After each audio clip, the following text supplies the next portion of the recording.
you want that hard shit, so bow your head and pray to the music. Underground, mainstream, he got it, whatever your thing is. So tap in and turn up. Tap in and turn up.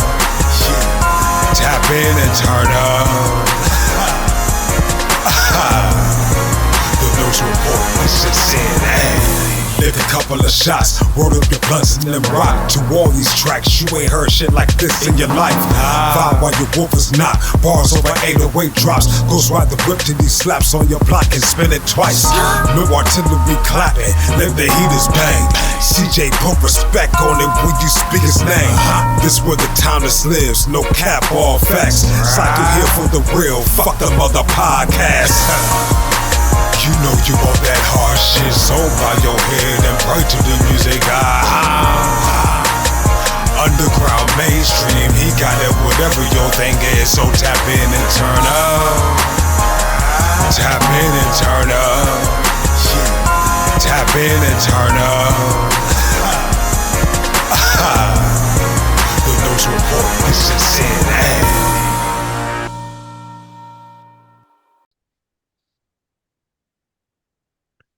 I am the music god.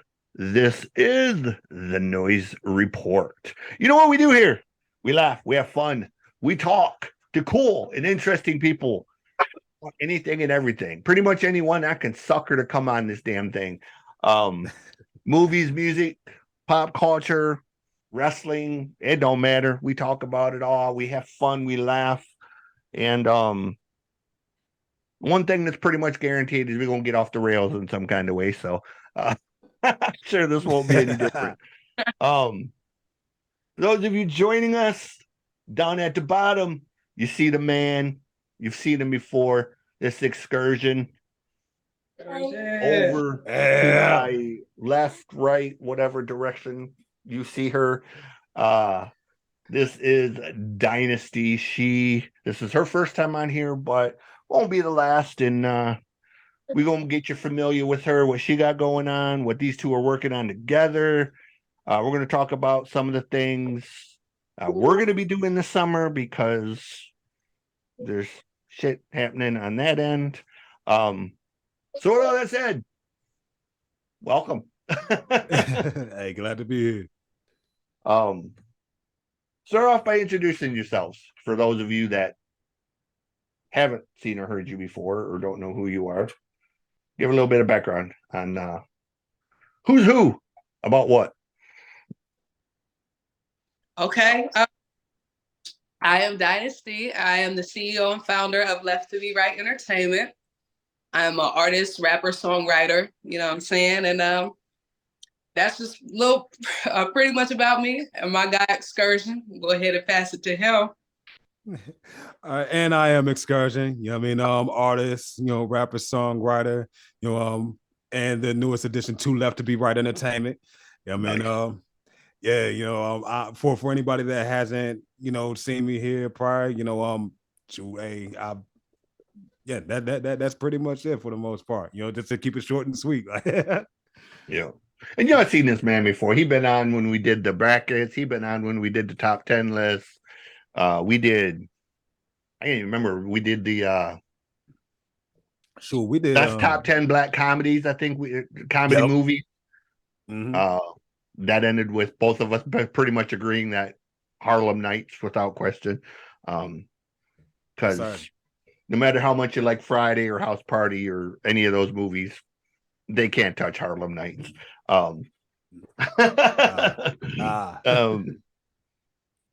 We've chopped it up about all kinds of stuff. And yeah, man, everything from hip hop to wrestling to movies to just life, man. Those of you that don't know the background, I met this gentleman through G Black. It's been a few years now. Probably 4 or 5 years now, I think. And got introduced to her through him. So we're going to continue kind of down that line of keeping the support going through, you know, not just Akron, but independent artists in general. And you guys are working on some stuff. So with that, start with what you got working on with her. Start with Left2BWrite Entertainment. Let's do that. Start at the top, kind of work down. Give us an idea of what Left2BWrite is, kind of, because it's more than just music. Okay, so Left2BWrite, we are an entertainment company. It really just kind of stemmed from wanting to provide a platform for a lot of artists who were different, not necessarily what society is scoping, what society is asking for, just pretty much a forum for artists and, you know, other personalities to kind of come and be themselves. You know, we kind of sharpen you up, to shape you up, to be your best version and not to change anybody. So that's pretty much that was. And it just stemmed from an idea that I had, and I just kind of decided to take it from paper, put it in motion back in 2017, registered with the state of Ohio, put out our first merch. And then from then I've just been kind of, you know, putting out music, networking, going to different events. And that is how I met Xcursion, actually. Nice. Yeah.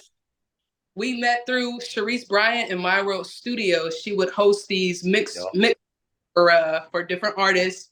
And one, I believe he approached me after, I want to say after the stage or something like that. And we kind of chopped it up from then. And I want to say maybe a year later after that, I kind of asked him, I said, hey, you know, don't think I'm crazy or anything, but, you know, you remind me of DMX and you remind me of this, and I'm just messing with your vibe.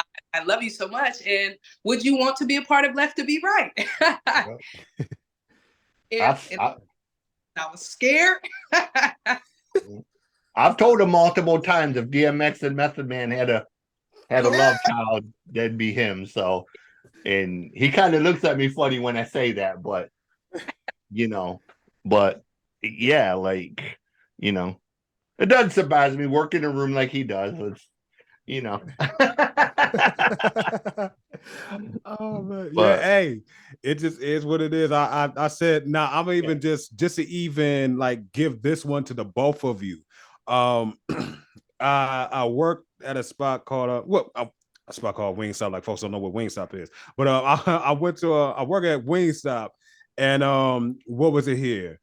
Like some of my music got played, you know what I'm saying, like, you know, to the other coworkers and everything like that.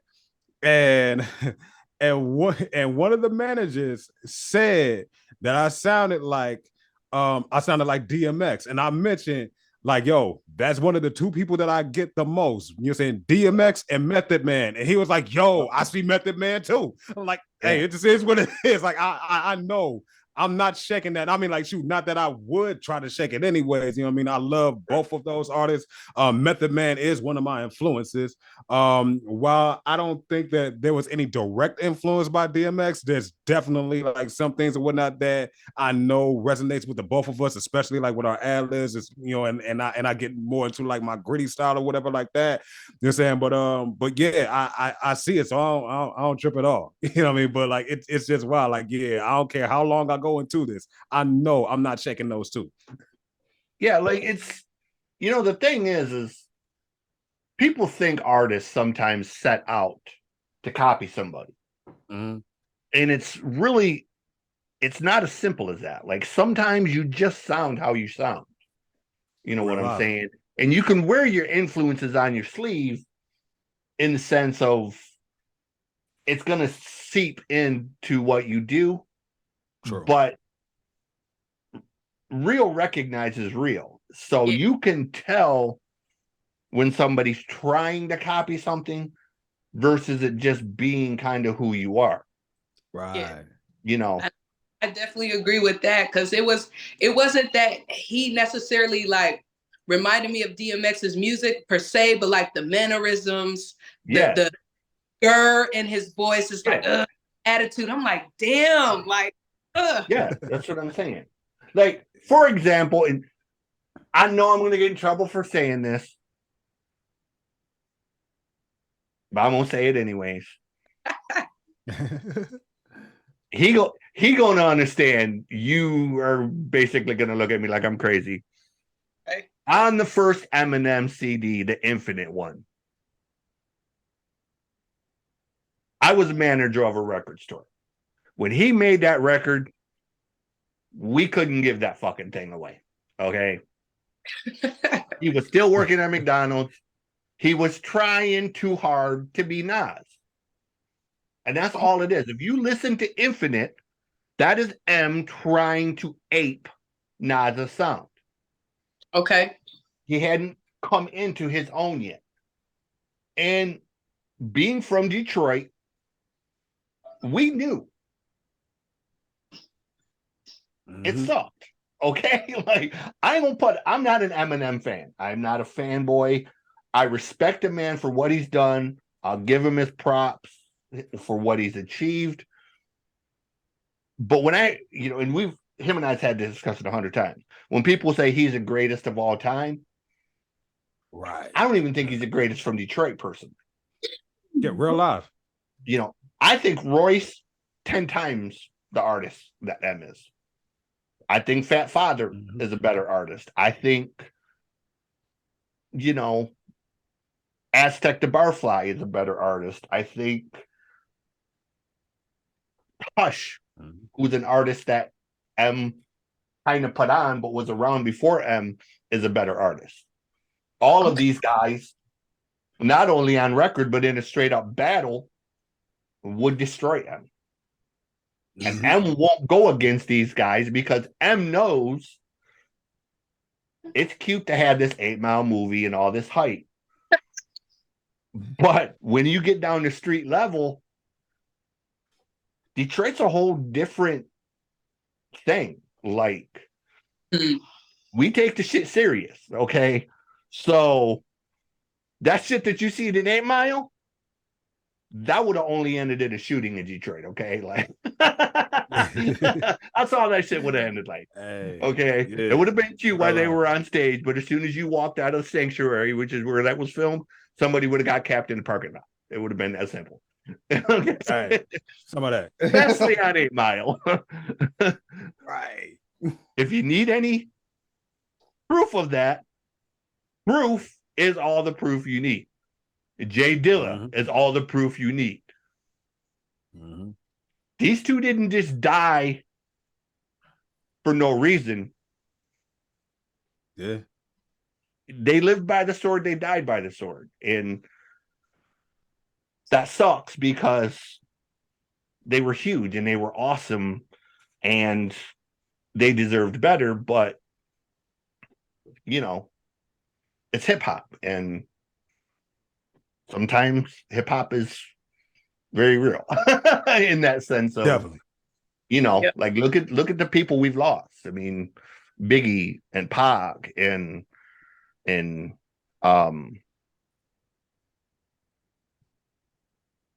goddamn, I can't even remember his name out in LA that just died. PNB Rock? Huh? Or Nipsey Hussle? Nipsey Hussle? I see his name. I couldn't remember his name. Nipsey, it's just it's shitty that this shit happens, but I guess it's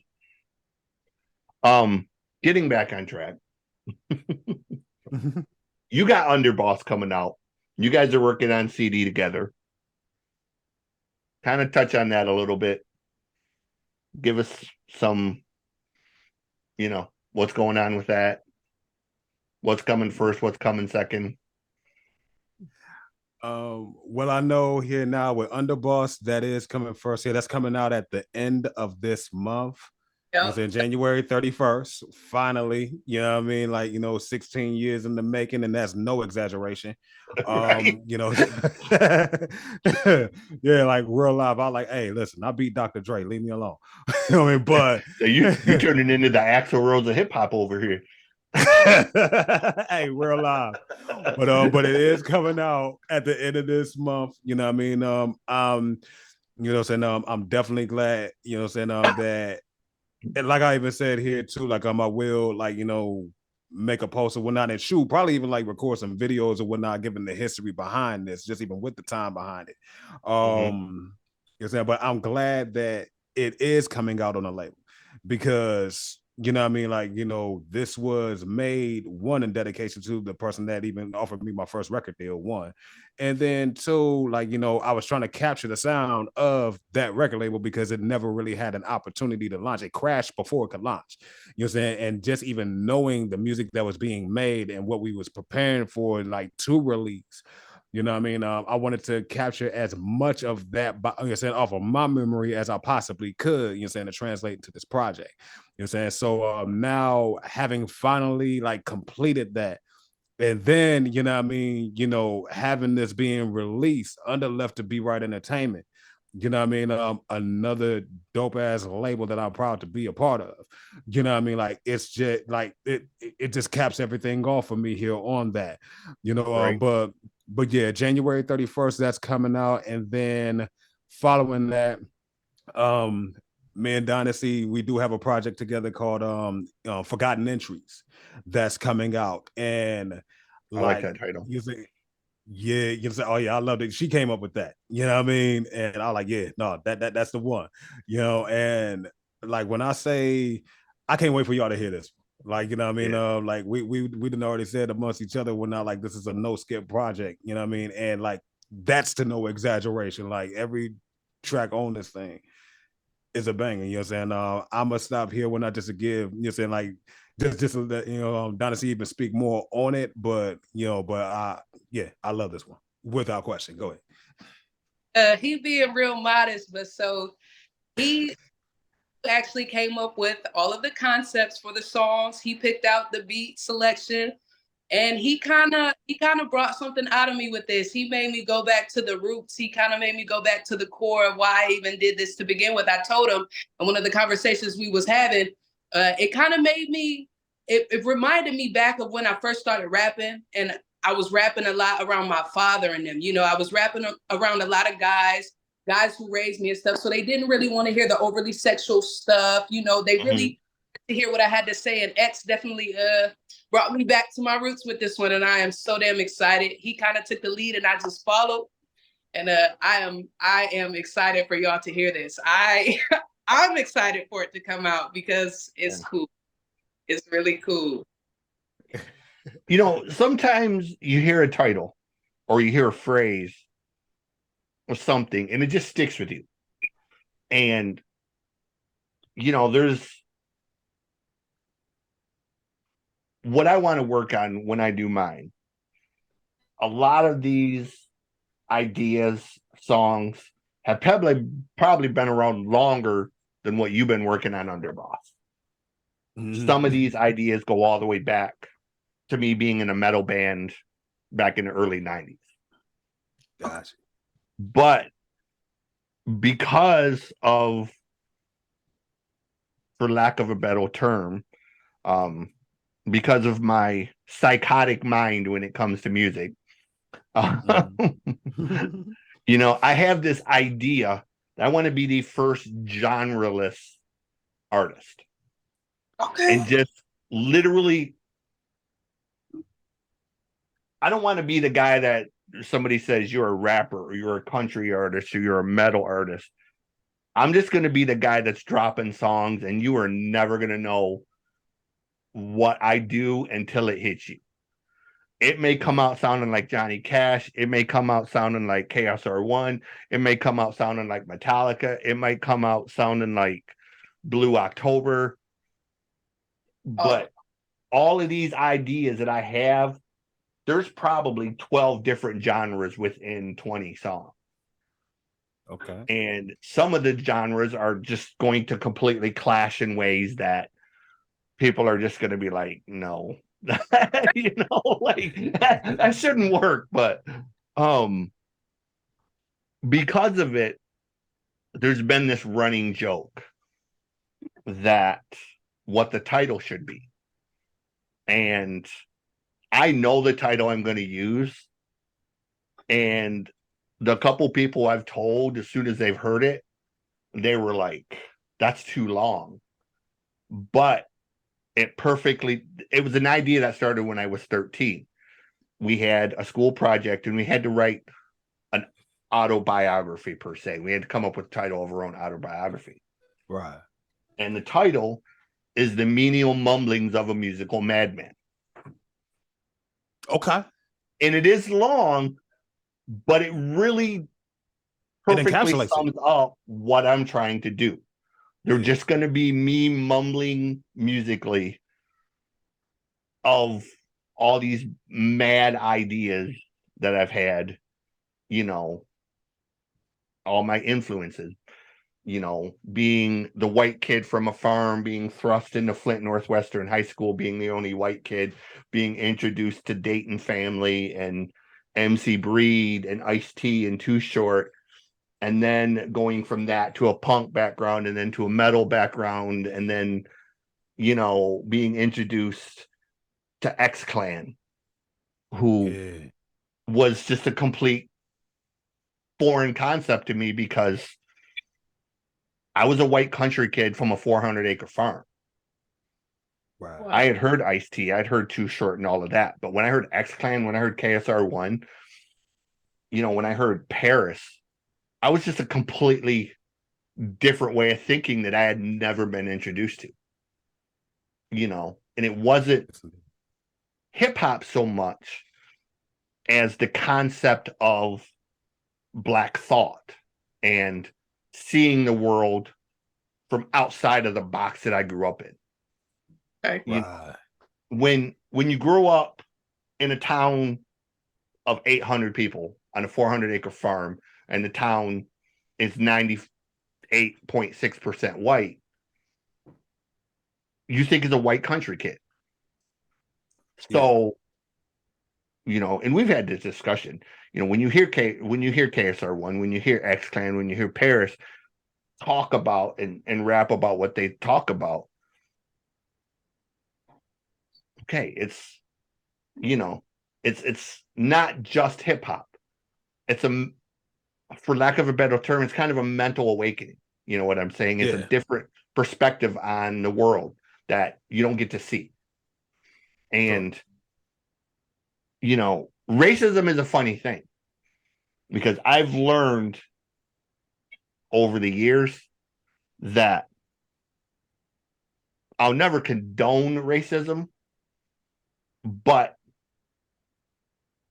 the biggest problem with racism is they've never been taught different. You know what I'm saying? Racism is a learned behavior. Yeah. So when you run into somebody who's a racist, because they've never been taught different. Mm-hmm. They grew up thinking that. They grew up believing that. They grew up with that shit in their head, and they've never been shown different. They've never been introduced to anything other than garbage. So it's garbage in and garbage out.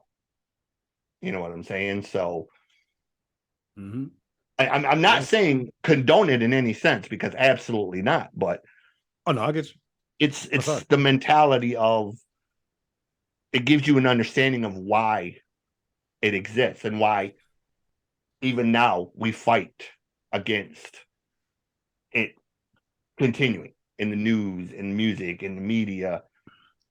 It's why when I first met G Black, and the very first interview I did with him, the artist that I played directly after him came on the radio and made a horrific derogatory remark about his music on live radio and pissed me off so bad that I banned him from ever being on my radio show.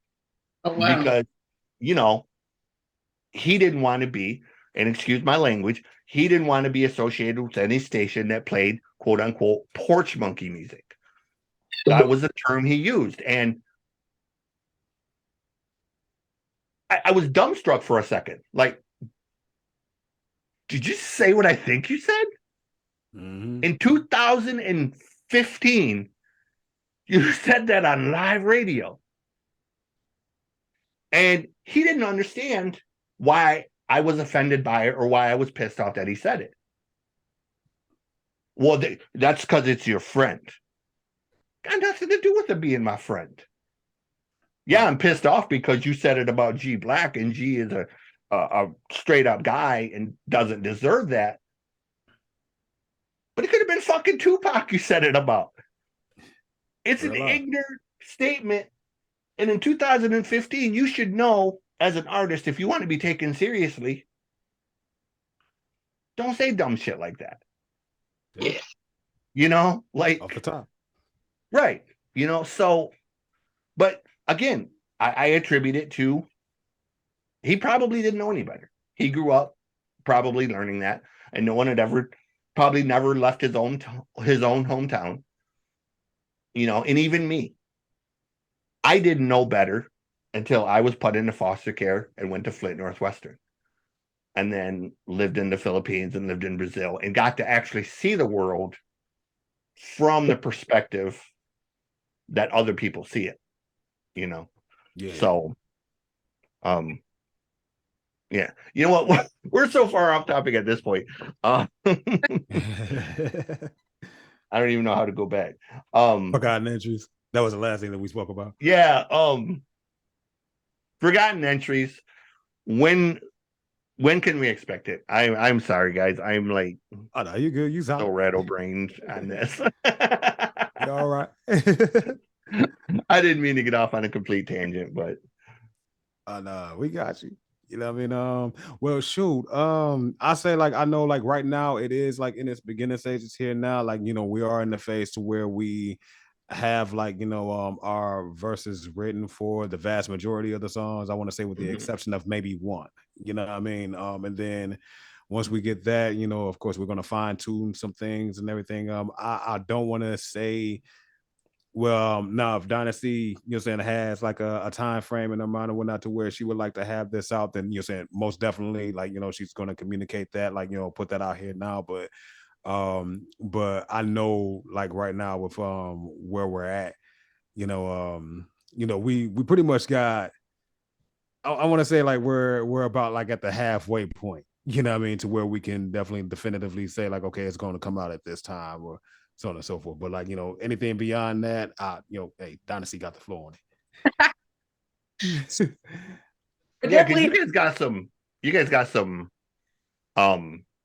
showcase things coming up, right? That you're gonna be in. Oh yeah, this coming Saturday, you know what I mean? We both about to hit the vortex, you know what I'm saying, and invade, you know what I'm saying, like, you know, this wintertime grind, you know what I mean? Hosted by Keep It Street Entertainment, you know, salute to the Keep It Street, you know what I'm saying, folks and everything. You know, yeah, we got that, but yeah, like that's coming up this Saturday. Like, I have a set, she has a set, but we're both gonna, like, you know, have a collab, join and whatnot on both of our sets, so you can still see both of us on stage together. You know, and you know, and just go from there. But no, what was you about to say? That's my fault, honestly. No, you're all good. We definitely got those showcases coming up, but for Forgotten Entries, before the end of March. So within the next month or so, like, Forgotten Entries will be a thing available. And actually, for anybody who wants to even know, you can actually get a sneak peek of Forgotten Entries. We have a video up on our Facebook page where we're actually performed. I think we performed 2 songs from Forgotten Entries, 2 or 3 songs. And then go ahead. And then we're performing another one on Saturday. So it's like we're kind of sprinkling it out there, letting y'all get a taste, letting y'all get a feel of it live. So yeah. Yes, like now those 2 songs that she made reference to, like, so this is the first time that we performed that you know, at the Vortex. We performed Heart's Melody and Playing With Me. Yep. Okay. Yeah. You know what I mean? Now I ain't gonna say the one that we about to perform, you know what I'm saying, this Saturday, you know what I'm saying? It will be the 3rd song off of Forgotten Entries, which will be recorded here as well. You know what I'm saying? But yeah, those are the 2 here. When I, like, again, like you said, we leaving the trail of breadcrumbs, you know what I mean, to the project. So definitely keep your eyes and ears open. That's without question. And by the end of March too, oh yeah, most definitely. Oh, I can't wait for this one. Hey, listen. Yeah, that. That's what I like hearing, man. Hold on, let me get this down here now where I can use it. How the hell did my font get so screwed up? Oh wait. Oh, there it goes. I have a new little thing I'm going to run you all through it real quick. Not really a game or anything. It's just a little segment. We're going to test it out. We're going to have you two kind of be the guinea pigs for it, sort of, so to speak. I'm going to throw out some names, and you give me your first thoughts, opinions. Can be a couple words, be a couple paragraphs, whatever. Your thoughts on the person, maybe how they influence you. Maybe you like them, maybe you don't. Just kind of maybe where they fall on the scale for you as hip hop artists. All right.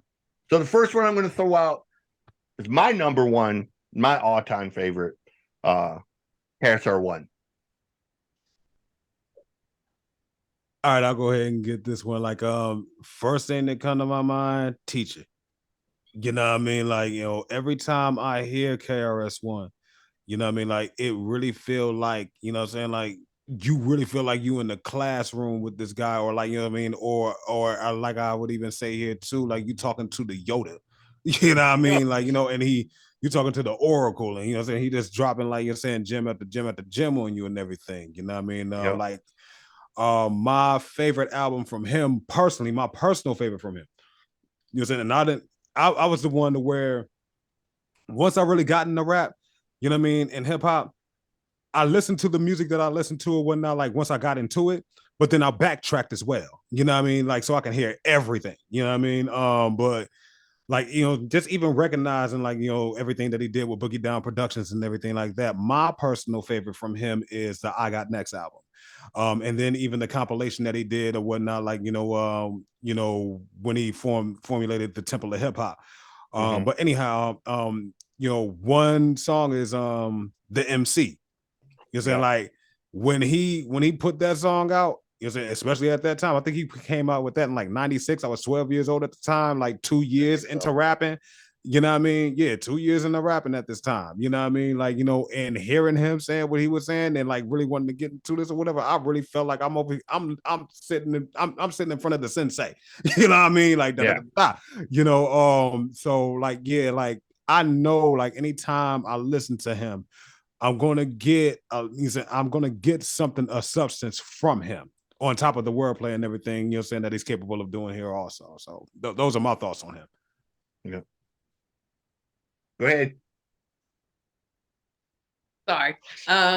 For me, okay, so I'm a little younger. I don't really know much about his music, but when I do think of him, I think he is very influential. I do watch a lot of the podcasts and things that he has featured on as a guest, and I listen to a lot of the knowledge that he be throwing down. And just a lot of his philosophies about life are very applicable, at least for me. And he's teaching with reason. So that's where I kind of resonate with him with that. Yeah. And me personally, just like I said earlier, he was one of the first hip hop artists I was introduced to. It was the Edutainment record. And, I had heard hip hop before that, but it was the more mainstream stuff. So when I heard Edutainment, it was like a lightning bolt to me. Like I had never heard anyone speak with that knowledge, with that passion, with that fire. Yeah. And it's that fire in the belly delivery that he had, man. And say something so serious, but maintain a sense of humor about it, in the sense that, he could twist his words in so many different ways to have so many different meanings, and even now, 35 years later, I'm still blown away by his ability to be almost 60 years old and, still killing, create stuff. And that's why now, like, again, I'm going to be 52 this year, and people say, well, you're too old to be a rapper. Shit. Look, if KSR1 can do it at 60, I can do it at 52. So, Ice-T's out here at 71 doing it. So Right. it's my ass. I'm gonna be a 52-year-old rapper, okay? And then you off ain't the gotta top listen here to too. it, but it's gonna happen. Right. And then just even piggyback on that, Jay-Z is in his 50s. He's still rapping. Snoop Dogg is in his 50s. He's still rapping. Like, you know what I'm saying? Like, so like, yeah, miss me with that. Like, shoot, and matter of fact, like, and let's not even get into the underground artists. You still got folks or whatever, like, you know, saying in the underground in their 40s, 50s, approaching 60s, still killing. So bye. Well, speaking of underground, the next name on the list, and I'll start with you because I already know your opinion. Rakim. Oh shit. That's my number. That is my number one. That's my number one. Like you said again, you said like, yo, much love and respect to KRS-One. Like you're saying, like again, he's dope as fuck. You know what I'm saying? Like he is up there, like you're saying, like you're saying in my pillars of hip hop, without question. Like you're saying, like I will never. You're saying, like you're saying, this credit KRS-One. He's influential here to me. But no, Rakim is the number one for me. You know what I'm saying? And I mean, like I'll even say, like here too, I had to backtrack with him as well. You know what I mean? And I respect. I say it like this: like I respected him because I recognized him as that one that, you know what I'm saying, caused everybody and put a demand on the rest of the rap game. You know what I'm saying? Like all the rappers and everything and the artists to level up with their pen and like their flow and their cadences and how they just approach rapping on a song. But you know what I'm saying, but even with my giving him that, you know what I'm saying, that respect is that one, you know what I'm saying, that pretty much changed the landscape of hip hop. I still wasn't an avid fan of his yet until I heard the 18th letter. I heard the 18th letter. The album as a whole is it's the perfect album for me. But especially The Saga Begins. I heard The Saga Begins, and that shit blew my mind. I'm like, yeah, he's the one. He's that one. You know what I mean? So like everything that, I'm not even gonna say everything, but like a great deal of things that anybody could listen to me, you know what I'm saying, for whatever, and may even like, you know, respect me for, may have even taken from me or whatever the case may be. You can guarantee a great deal of that, from the multi-syllable rhyme schemes to, you know what I mean, to the, you know, saying, to the way that, like, you know, say he just like puts his words together and everything, you know, to paint a picture with not, with such, you know, in such a vivid manner, you know what I mean? All the while speaking simplistically, you know what I'm saying? Like, you're saying, like, he doesn't use a whole lot of, you said, big vast words like that. Now I know I do from time to time. That's the cannabis influence coming out. But like, you know, but like, you know, but like just him like being able to, like, you know, like simple yet substantive and vivid, you know what I mean? To, you know, to even the wordplay that he executes whenever he decides to get into that vault, you know what I'm saying, with him, you know, like all of that is like, yo, I got a great deal of it. I didn't get all of it, but I got a great deal of it from him. You know what I'm saying? Like, you know what I'm saying? If you look at Xcursion in any way, shape, or form and be like, yeah, that's that one, you gotta credit him. You know what I'm saying? Above anyone else. That's even above Method Man and DMX. And yes, I did draw from them too. But Rakim was the number one for me. Go ahead. Yeah. See, and you're the reason I ever got into him, because after we spoke about him, I went back and listened to his, you know, the Eric B. and Rakim stuff and the 18th letter and all of that. And I never realized how great he was. Like, listening back to it now, it's like, holy shit, like how the hell did I completely miss this, you know, because, you know, like when I talk about hip hop, I love the lyricist over everything else. And, you know, that's him, man. His lyrics, the way he rhymes is just completely in line with all of the favorite people that I love. So I got to credit you with anything that I know about Rakim, because I would have never even looked back at him otherwise. You know, he would have just been a name like, yeah, I know who he is, but I never really heard his stuff. Which is completely how I was. I know. Hey, appreciate that. Hey, I'm glad to be the one to put you on to him. But like, hey, you know, yeah, appreciate that. Yeah. Thoughts for you? I You know, I don't know much about his music. So I'm like still a student of this thing, which is one of the reasons why I tell X all of the time I appreciate him taking his chance with me because he teaches me a lot. I learned a lot from him. So like I'm still a student of the hip hop game. So I'm still kind of learning myself. So I don't know much about Rakim. I can't really speak on that. So Oh my God, all right, Dynasty. Like, yo, hold on. I'm sorry. My apologies. No, I just want to say this one thing to Dynasty, and we moving right on. Yeah, Dynasty, the next time we link up, I'm definitely, matter of fact, we ain't even got to link up. I'm gonna send you some stuff on Messenger. You know what I mean? So that you can like especially when it comes down to the 18th letter. Like you're saying, like that, like I said, that was the album that made me a fan of him. Yeah. And it was like, you're like, yo, he is like just that Yeah. guy. Like you said. So I'm gonna send that to you here after this. But no, go ahead. That's my fault, Chris. That record is definitely on some Wu-Tang shit before Wu-Tang was ever Wu-Tang. So Yeah.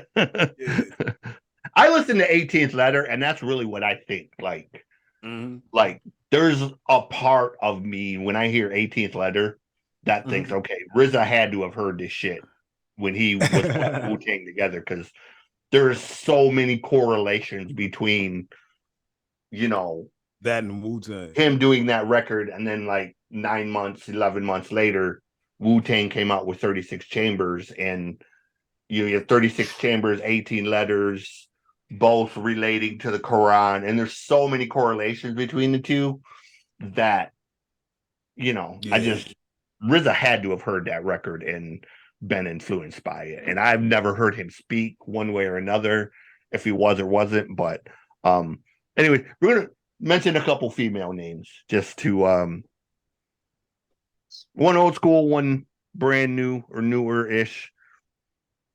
MC Lyte. MC Lyte, I respect her. You know what I mean? Like, yeah. okay. No, I see it. You know what I mean? But I would say What with you say MC is still Lyte, paper thin. hey, off the top. No, but old school. No, hey, off the no, hey, shoot, hey, I ain't mad at it at all, not in the slightest. but no, MC Lyte. Now, while I will say I don't have a whole lot of thoughts about her, you know what I'm saying? I mean, like I'm familiar with her and everything. I do give I do give respect to her because she was one of the first ones, like one of the pioneers of the gritty, rough style, you know what I'm saying, female MCs out there. She made you put respect on her name. Long story short, you know what I mean? Like you're saying, you know, between her and Queen Latifah, you know what I mean? That's the thing. Like those are my exact thoughts on her and Latifah, especially. Is they made you put respect on the ladies' names. You know, like before them, you had females before them, but it was more haha, giggle kind of, you know, Roxanne Shante, as amazing she was. I don't think anyone really gave her the respect she deserved. And some of the other ones, you know, but you know, Latifah and Lyte said, look, you gonna respect, that was in your face with it. Right. Yeah, you're gonna respect this one way or another, you know, and off the rip. And you know how I feel about Latifah. Like, you know, like I don't think there's a more perfect woman walking this earth than Latifah, personally, but that's just me. I feel it. So go ahead and get your thoughts on MC Lyte. She's still a pioneer for me in my eyes. My favorite song two. I have two. Light as a Rock. First of all, and that song went crazy. I love the way that she was speaking, and her song "Keep On Keeping On." Michael Jackson's Liberian Girl. I just love the way that she held her identity. It was like, it wasn't too masculine, but it also wasn't overly sexualized the way like Little Kim and a lot of the other females were. It was like, I'm the chill home girl, but like I do have something to say. You know, I can rap with y'all. We can have a conversation. She was cool. Yes. Respect. Much love. The other name I'm going to throw out here, I know he's familiar with her. I hope you are.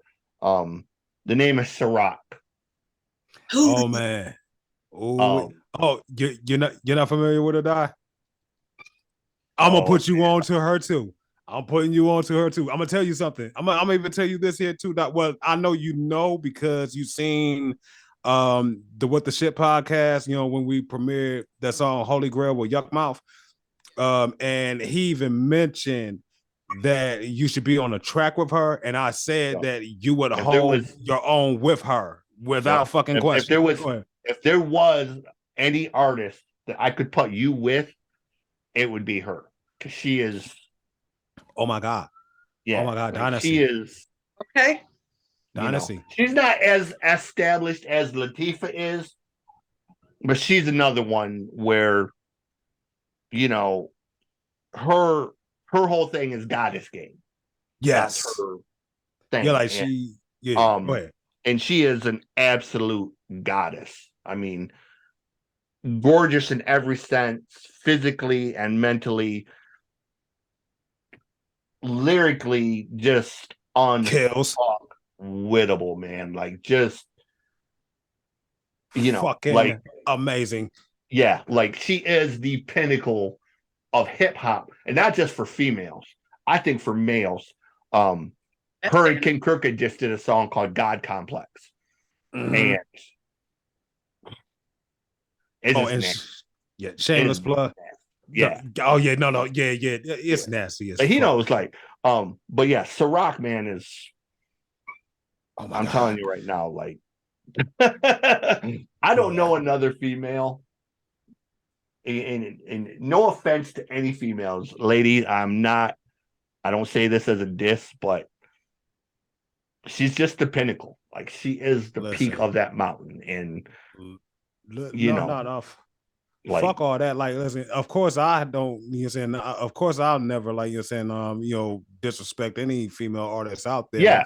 And I don't mean but like, no. One second. Well, I mean, like, I know you don't, you know what I mean? But like, I'm just saying here myself, like, just to even like, even like segueing into this to give my thoughts here explicitly about her, like, salute to all the female artists out there doing their damn thing. But no, Ciroc is that motherfucker. You know what I mean? Like, just off the top, like, not like, no, like, you know what I mean? She, like, that's the motherfucking bar. I don't give a damn. You either gonna meet it or raise it, but like, no, that's the bar. You know what I mean? So like, no, fuck all that. You know what I mean? But like, but yeah, just to get my thoughts and whatnot. And yes, I am gonna put you onto her too, because she is dope as hell. And I meant what I said here too about you holding up with her when not in the event y'all collaborate. I meant that shit. Oh yeah. Oh, I know you could hold your own against her and with her. Oh no. Yeah. Off the rip. But go ahead. Ciroc is what's so amazing about what I find amazing about Ciroc is she's not just the female artist to set the bar by, but she's literally the personification of raising the ship to the level of the water. You know what I'm saying? Short. She's not trying to rap over other people and make them look bad. She's literally rapping in a way where she elevates everybody that she's with, whether it's male or female. She just makes people sound good because she writes in a way, she raps in a way that whether it's King Crooked, whether it's Planet Asia, whether it's Soul Messiah, whether it's Shay Noor, whether it's whoever, she just elevates their sound, man. And the first time I heard her, she was with Brother Ali. And it was just like, damn, like, it was so. Brother Ali is such a badass lyricist in his own right. True. She came along and wrote these two verses on a Brother Ali track, and you were just like, damn, you almost forgot Brother Ali was on the damn track because she just, but she didn't do it in a way that was, showing off or anything like that. She just took a track that was here and brought it just here, brought that man. motherfucker It was up. like, damn. And then I went back and listened to her other stuff, and Okay. you know, there's a beauty about her, man, about what she says and the way she's almost like a female KSR1 in a way. Like when she speaks, it's elegant and there's a knowledge and a self presence in her words that lets you know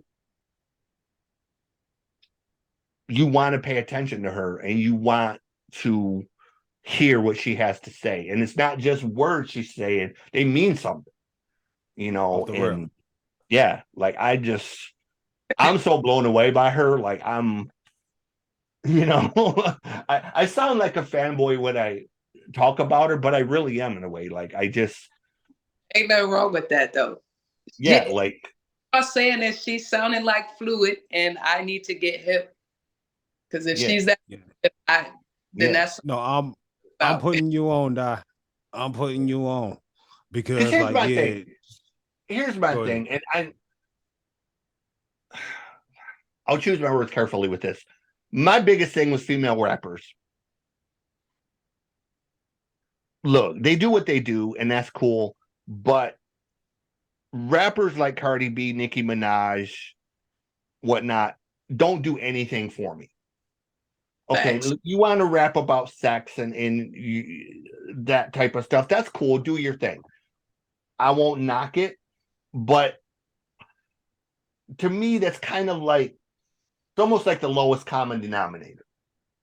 Everybody knows sex sells. Everybody knows, you know, whatnot. So it's really low-hanging fruit to me, kind of like there's no substance to it. And it's just, okay, you can talk about your ass, you could talk about your tits, you could talk about this, that, or the other thing.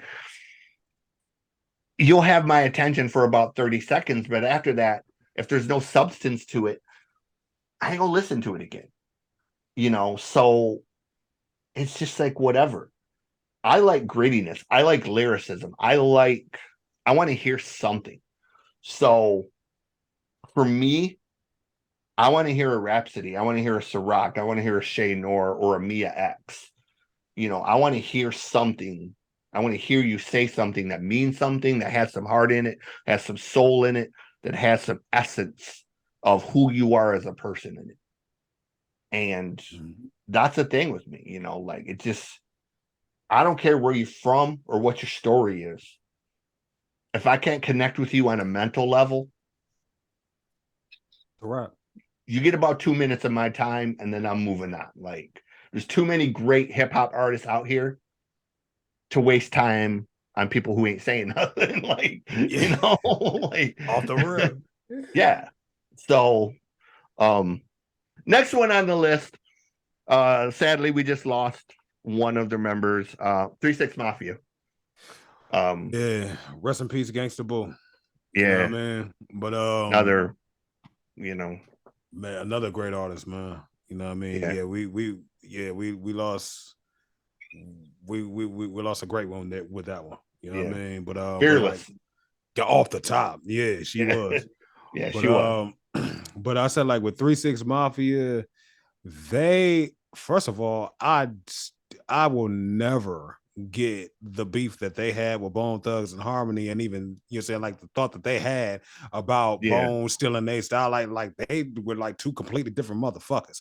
First off, like I you're didn't saying, like get that. Yeah, they were like 3-6 Mafia was a mix of crunk and horrorcore. You're saying like Bone Thugs was just talking about, you said they were a mix of street and I want to say there's a little horrorcore element in that and whatnot, especially with them like going off into the Ouija shit. But like, but even then, like you're saying, like they were two completely different groups. So like that was just weird as hell, their beef. Yeah. You're saying, and even with 3-6, like you're saying, initiating that dissing them. But anyhow, but like just sticking with 3-6, you know what I mean? 3-6, Juicy J was my favorite from 3-6 Mafia. You know what I mean? But like they again, like they had like that, they had that the perfect blend of the dark style or whatnot, you know what I'm saying? And like, yeah, the dark essence or whatnot of their music, Mhm. all the while still, you know what I'm saying, keeping your attention here when they decided to get on the streets, you know, get on the street shit. And then, Mhm. like, you know what I'm saying, still know how to, you know what I'm saying, get you moving here, whatnot, you know what I'm saying, when they decided to, you know, get on their club shit. You know what I mean? Yeah. Like they, you know what I'm saying, like, I'm not gonna say like they by no means were a jack of all trades, but No. the different areas that they touched and they covered with their music, you know what I'm saying, they did exceptionally. So Yeah. like, Right place at the right time, man. I think with long them, story short, yeah. you know, because I was in Little Rock when they kind of broke Mm-hmm. and Southern rap took off. So again, you know, if I would have been up north still, if I would have been still living around Detroit, Flint, whatever, 3-6 Mafia probably would have flown completely under my radar. Right. But because I was in Little Rock and I was, you know, just 40 miles down the road from Memphis, Mm-hmm. we got the whole Southern thing full force. We had all the Little Rock rappers, we had the Memphis rappers that were intermingling, and then, you know, it was funny. It's funny now, like you keep seeing Jelly Roll and how Jelly's blowing up. Right. Okay. Way back then, Jelly was around even then. Yeah. Jelly was part of a group with Big Smo, Haystack, David Ray, Alexander King called CWB. They were the Crazy White Boys. Mm-hmm. And they were part of that whole Nashville Antioch group that were in there with what Little White. Mm-hmm. And when Little White and Jelly did that record together, people were like, "Oh, you know, Lil White's bringing Jelly up." Well, Jelly was around before Lil White was. Right. So to see Jelly blowing up now, doing country music and getting all of these big hits, and all these fans are pouring in, I'm laughing because, like, look, Jelly been out here grinding for 25 years, man. Jelly went to federal prison twice during this time over shit, okay? Jelly's not new. Like, Jelly has earned every bit of what he's getting right now. Off the road. You know. So when you see Jelly Roll and all this shit that, you know, he's got Save Me and he's with this person and this person, look, that's 2 stints in federal prison. That's selling drugs in Antioch. That's being with 3-6 and Little White and all of them guys for 2 decades of earning that reputation of who he is. Mm-hmm. You know, so like I said, I would have missed that whole thing if I hadn't been in Little Rock, but I'm glad I was, because I was introduced to 3-6 Mafia, Ludacris. That's, you know, first time I heard Ludacris, first time I heard Pastor Troy, first time I heard David Banner. That was all down south. You know, and that was maybe not now, but in the 90s, that was the vibe, man. Like, or in the 2000s, you know, like, you couldn't get away from that down there. Like, everyone had a Cadillac, everyone was playing Pastor Troy, everyone was playing David Banner, everyone was playing, you know, 3-6 or Gangster Boo or Project Pat or something along that line, you know. So just one of them groups. I think, like Eminem, you know, I give them props for what they did. Not necessarily a fan per se, but you got to respect them for what they do, you know, Right. because look at the influence they had on so many different styles. So True. Last one we're gonna Dynasti. Oh yeah, go ahead. No. Mm-mm. Last name we're gonna throw out. E40. Ooh. E Fonzarelli. 41. Gotta throw E40 out. Yes, man. The first rapper to rap in cursive. Yes. Sprinkle me. I never heard that, but that's funny. Man, listen. Oh yeah, that's one. You'll see a couple memes out there that say that, and I agree with it 100%. Yeah, Yeah, like he is just so damn. He's so damn charismatic. yeah, You know what I mean? And he just yeah, has his own little.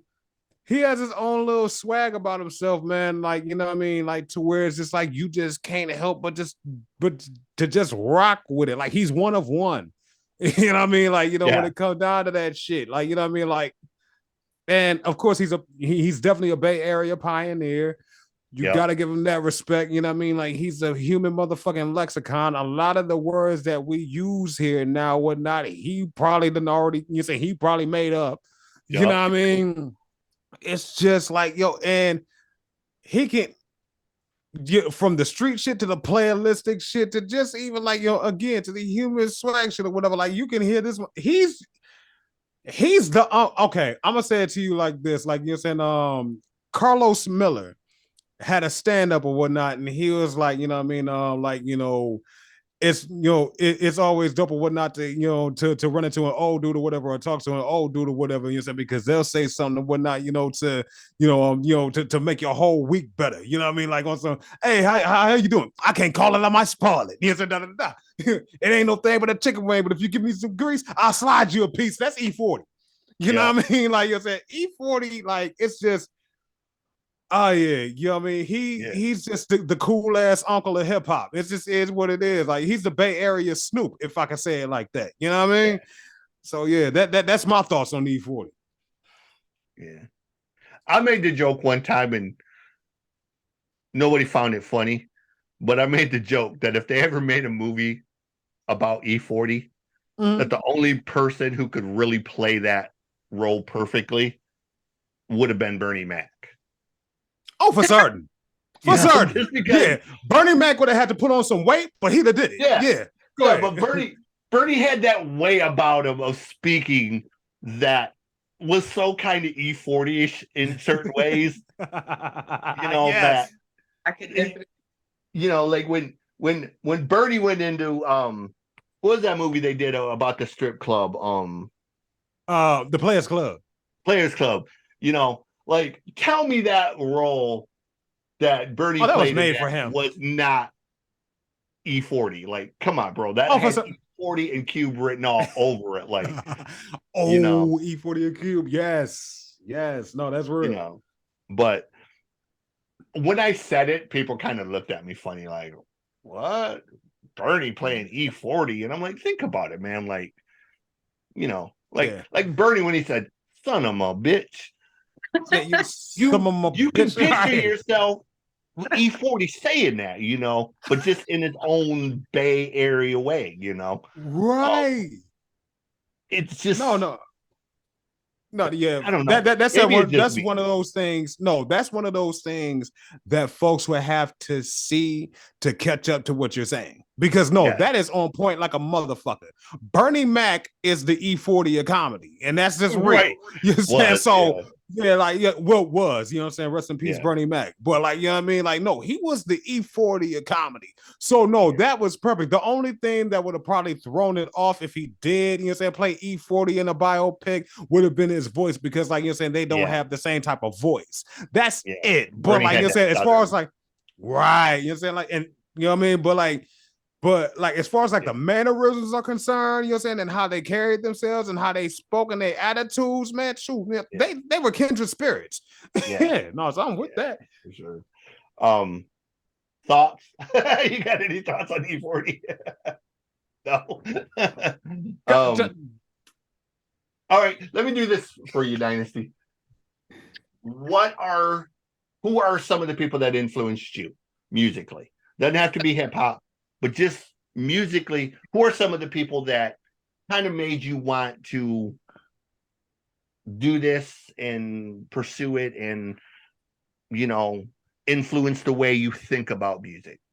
Because, you know what I'm saying? Let me just say I can breathe a little bit now, because it was making me feel like I was a fraud for a little bit. But no. This is why I told you yesterday, for that short little time we talked, people think when they see the music god CJ playing, and they think, oh, well, that's a cute nickname somebody gave him and whatnot. No.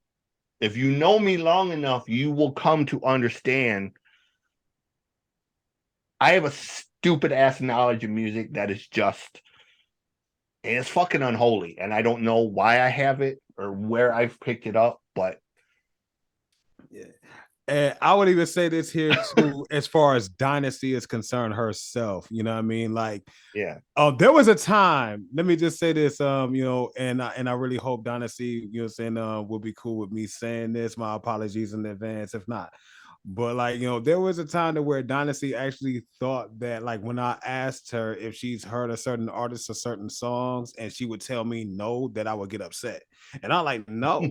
You know what I'm saying? Like, she was born at a time to where, like, she is a student of this off the motherfucking top. She is. No, but like, she was born at a time to where, like, she is familiar with a good deal of 90s music, but the 2000s is more, where she's more knowledgeable of or whatnot. Once you start getting into the 90s, because she was born in the mid 90s, so like, once you start getting into the 90s, there's music that she knows, but then there's also some music that she doesn't.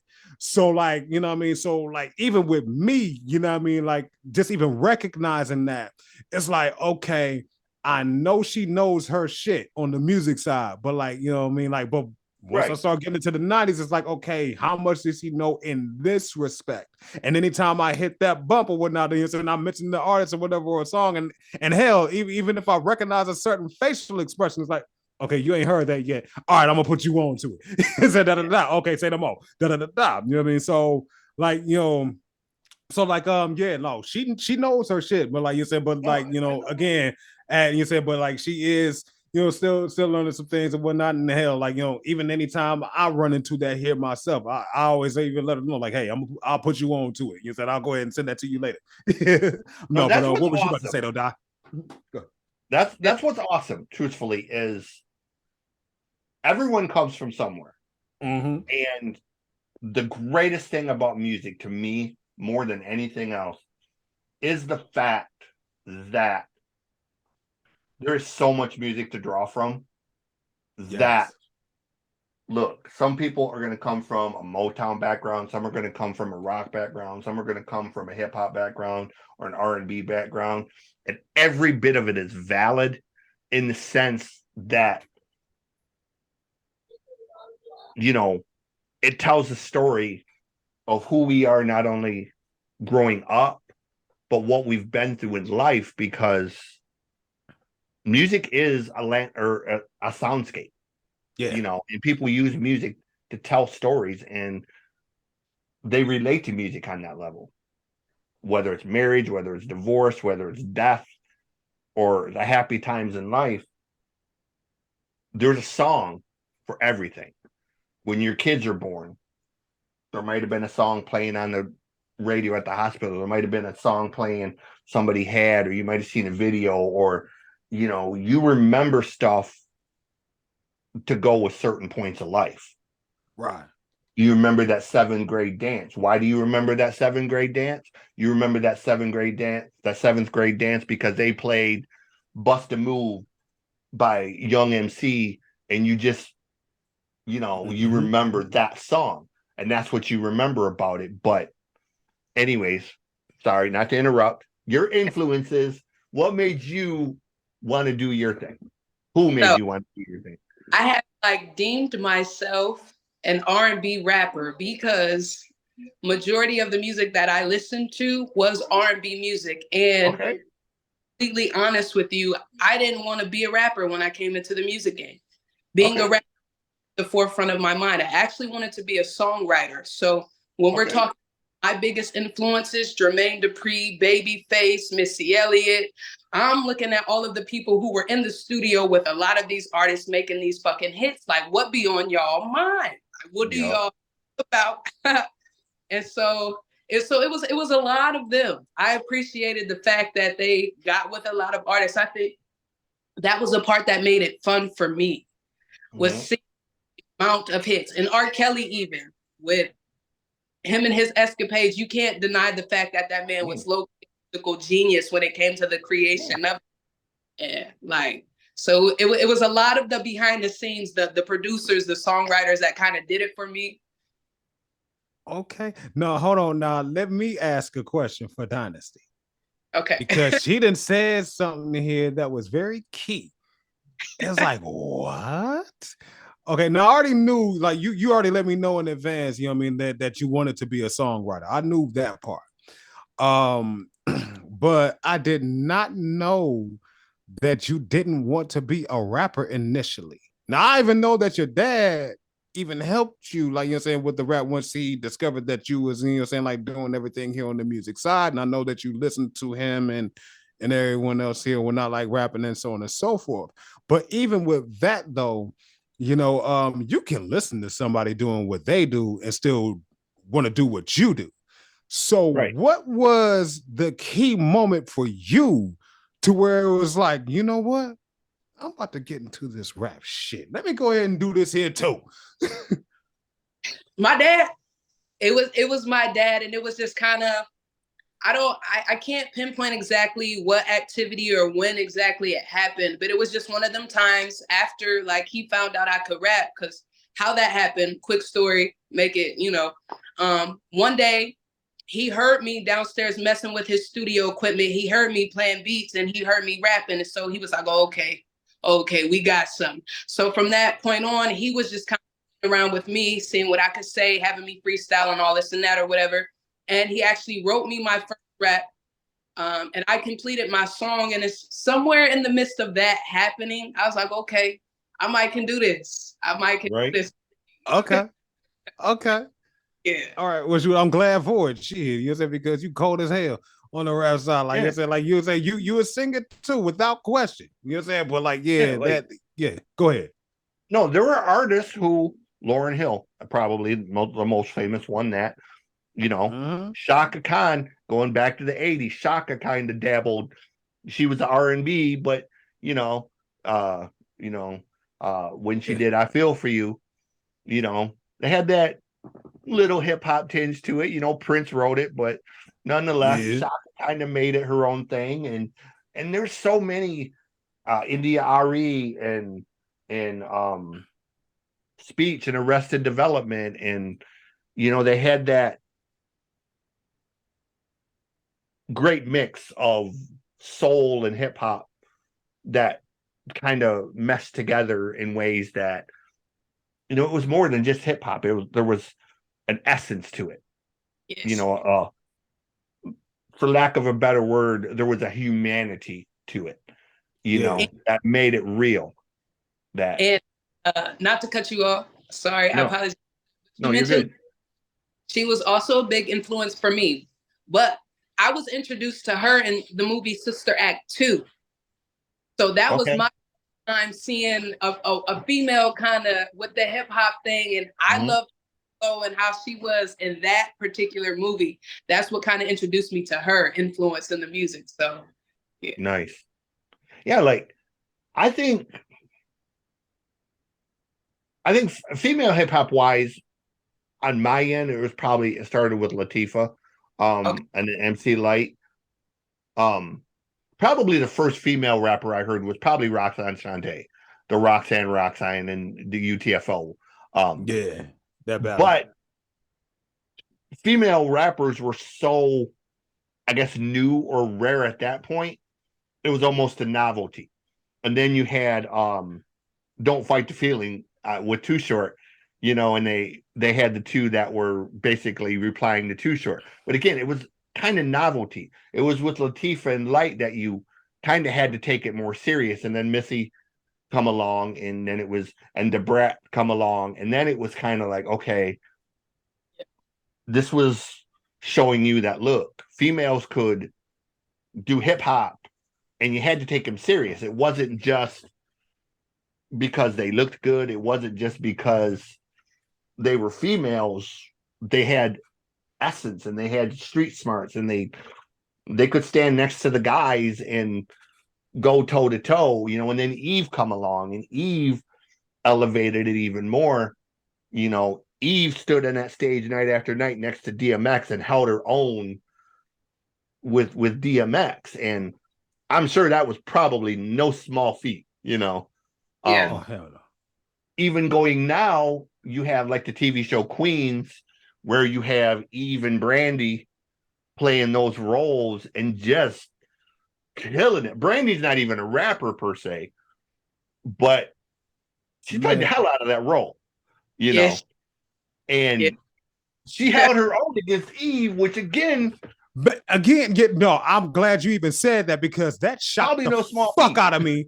Yeah, that shocked the dog mess out of me to hear Brandy rap. You know what I'm saying? And I'm like, yo, she's the voice for a reason, because like even rapping, you know what I mean? Like, I'm not gonna like put her like as a super dope rapper, but she's exceptional. You can tell that she's dabbed in it before.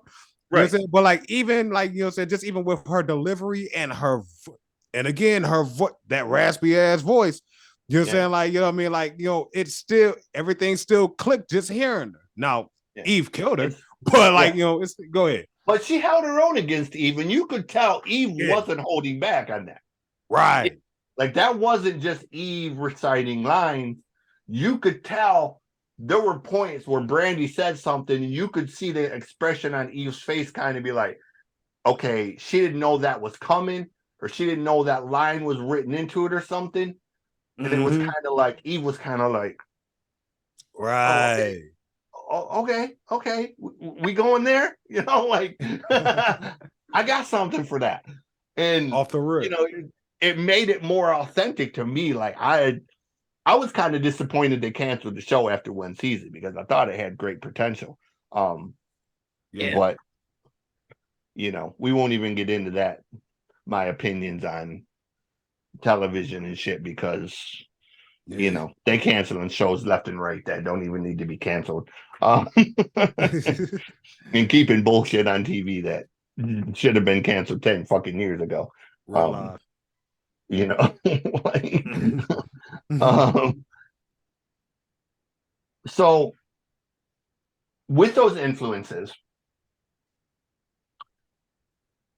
if there was somebody in modern music, I guess, that you could collaborate with, even if it's just from a songwriting aspect, who's someone that you would love to just maybe sit down with and kind of hash out some music and see what happened, you know?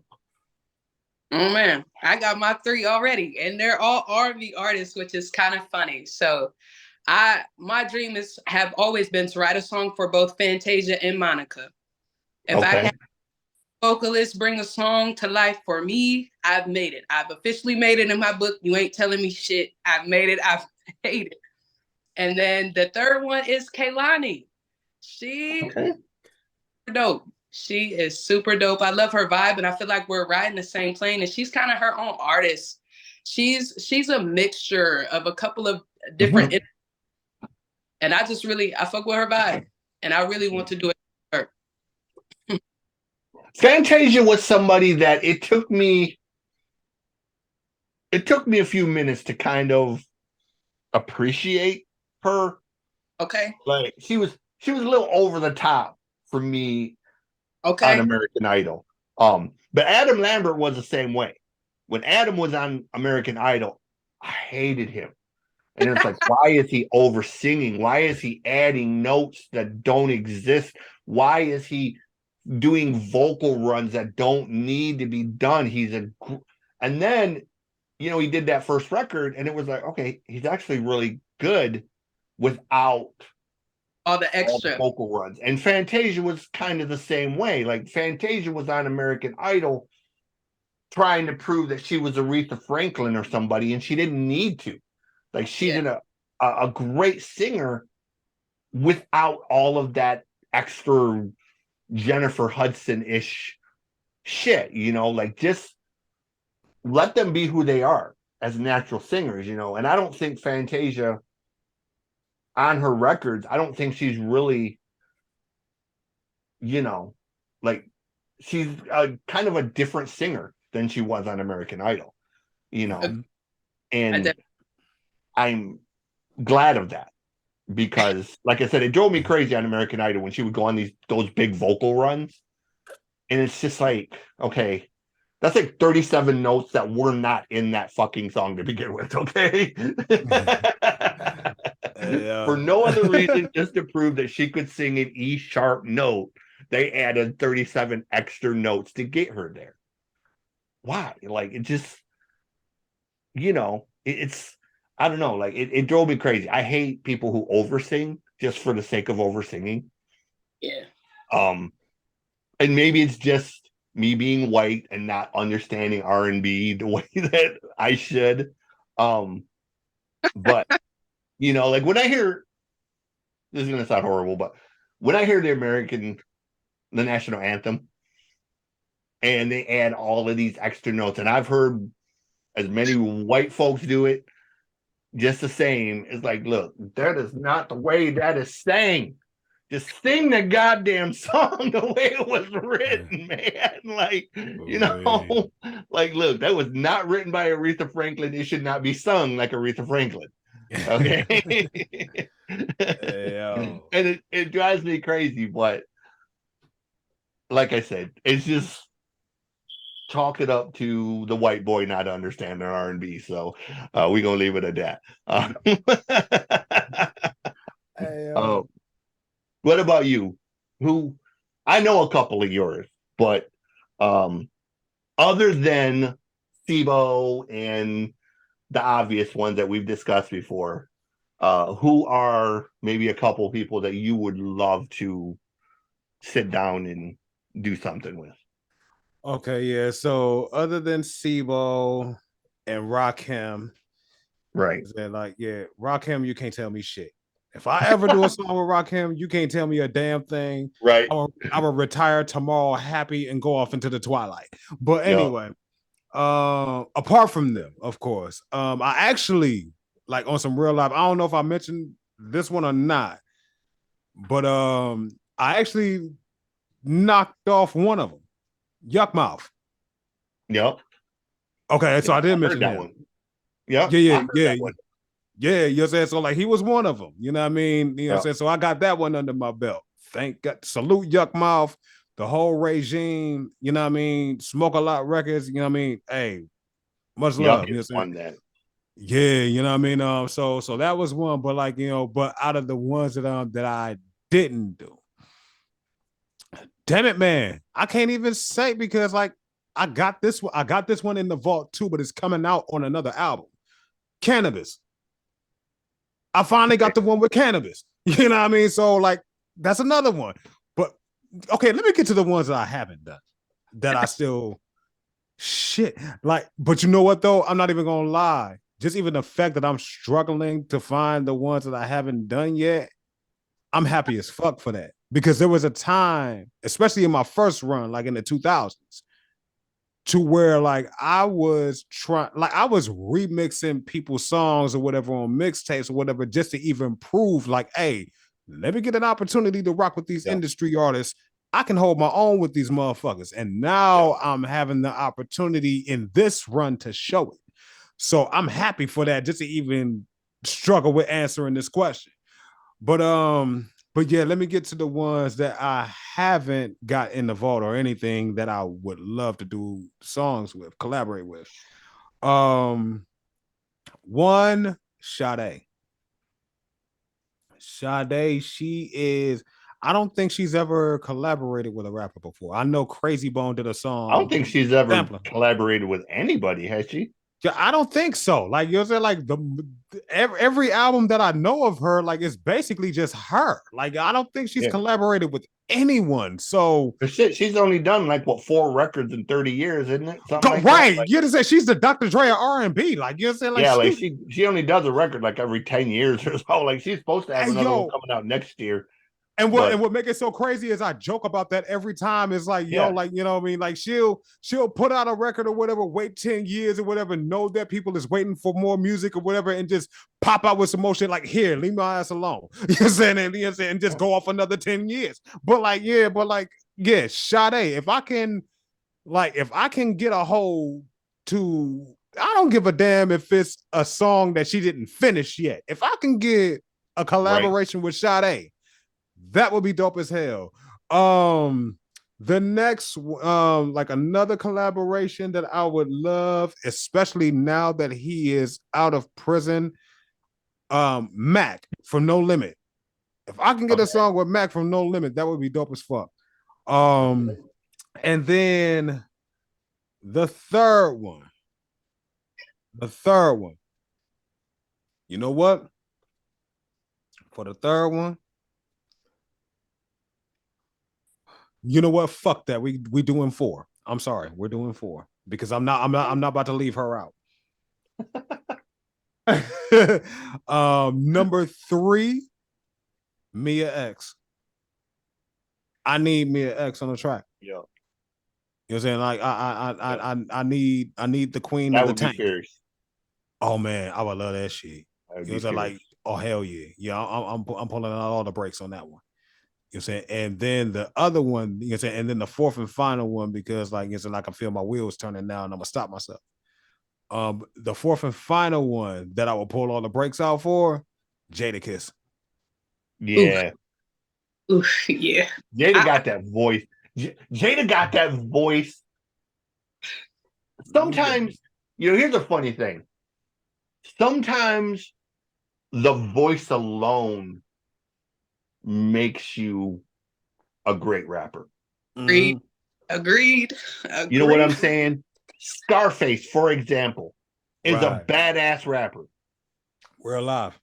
But if Scarface didn't have that voice that he had, I don't think it would be nearly as impactful or as meaningful as it is. Like, Scar's voice is what sells his style. It makes it, it gives it that coldness, that mean. Ice-T's another one. Yeah. Ice-T, when you hear Ice-T, it's his voice that sells what he says. True. It's got that ruggedness to it. It's got that, you believe what that man is saying. Because there is an authority to his voice. You know, when he dropped those couple songs a few years back, a man was 68 years old, still sounding just as lethal as he did at 30 years old. You know, so sometimes the voice is just, Jada's another one. You know, Jada's got that ruggedness to his voice. Kevin Gates has got that. There's something about Kevin's delivery, the way he delivers his words, that makes it believable. You know, and I don't think any of those guys, without their particular voice, the raspiness, the whatever it is that makes their voice that, would be nearly as impactful without their voices the way they are, you know. I feel it. Like, no, I definitely agree with every example you gave, especially Jadakiss, because like I remember him, like you're saying, releasing that track on Why. You know what I mean? And he even asked, like, you're saying, why the whole world love my voice? Why? I try to tell him that it's a flow, son. I'm like, no, it's your voice. It's your voice, boss. It is your damn voice. You use the same flow on every song. It's your voice. You know what I mean? Like, you know what I'm saying? Like, you got the metaphors, you got the punchlines, you got the wordplay. You are a lyrical motherfucking beast. Yeah. But it's your voice, boss. It's your voice. It's your voice. You know what I mean? So like, you know, and I even know myself. Granted, I ever get the opportunity to even make good on that collaboration or whatever, Xcursion and Jadakiss on the track, I know that's gonna be like one thunderous ass track. Like, you know what I'm saying? Like, it's gonna be a battle of the voices. I know this. But like, you know, but I know it's gonna be a lyrical track too. You know what I mean? And that's gonna be another one that, you know what I'm saying, that you know, saying to where it's like, okay, X, let's see how sharp your sword really is. Like, you know what I mean? Like, you know, I'll even say this here too, shameless plug, you know what I'm saying? Me and Dynasti, along with, you know what I'm saying, the homie Chef Meadows, who's go by Chevy Smooth now currently, and Lil Flip did a song called That Hip Hop Shit. And You know what I'm saying? Like, I'm not going, I'm gonna keep it a whole buck. You know what I'm saying? Like, I shouldn't be surprised that Lil Flip took the hip hop approach or whatnot and was spitting and was even spitting bars and everything and punchlines and everything like that on the track. But I was, you know what I mean? But either way it goes, it's like, okay, I see you, but this is what I do though. So let's go. You know what I mean? But like either way it goes, like, like I did what I did on that song. You know what I'm saying? And Dynasti killed the shit too. Like, did you hear it? Did you? I'm gonna send it to you. Not that one. I heard the one with Yuck Mouth. Yeah, that's what I'm getting to next. You said, but like, yeah, no, Dynasti killed that too. I'm sending it to you. You know what I'm saying? Like, she was the first one to follow up behind Lil Flip. Yeah. You know what I'm saying? And she did her damn thing. Yes, she did. You know what I'm saying? And that's no exaggeration, that's no bias. That's real shit. First of all, with anybody that I rock with and anybody that I build up or whatnot, you say it's for a motherfucking reason. You say like, it ain't nobody. You say it ain't like, oh no. You say you cool, I'm cool, so I'm gonna boost you up. Fuck that. No. Yeah. If you say like we could be cool, but if you ain't all there like that, I ain't stamping you. You know what I'm saying? Like that's off the thing. So, well, anyway, go ahead. No, and that's the thing, bro. Like I'm gonna tell you. I'll say it here before we put it anywhere else. The number one reason I've had these songs in my head, some of them 10, 15, 20 years. It was the divorce that I went through that motivated me to want to finally sit down and get them out there and whatnot. But I could take multiple approaches to this. Right.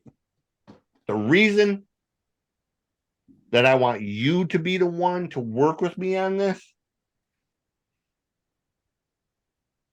has nothing to do with friendship or anything else. It's the straight up knowledge, knowing that when you step into this studio, when you sit where I'm sitting right now, that if my shit is garbage, you gonna tell me that my shit is garbage.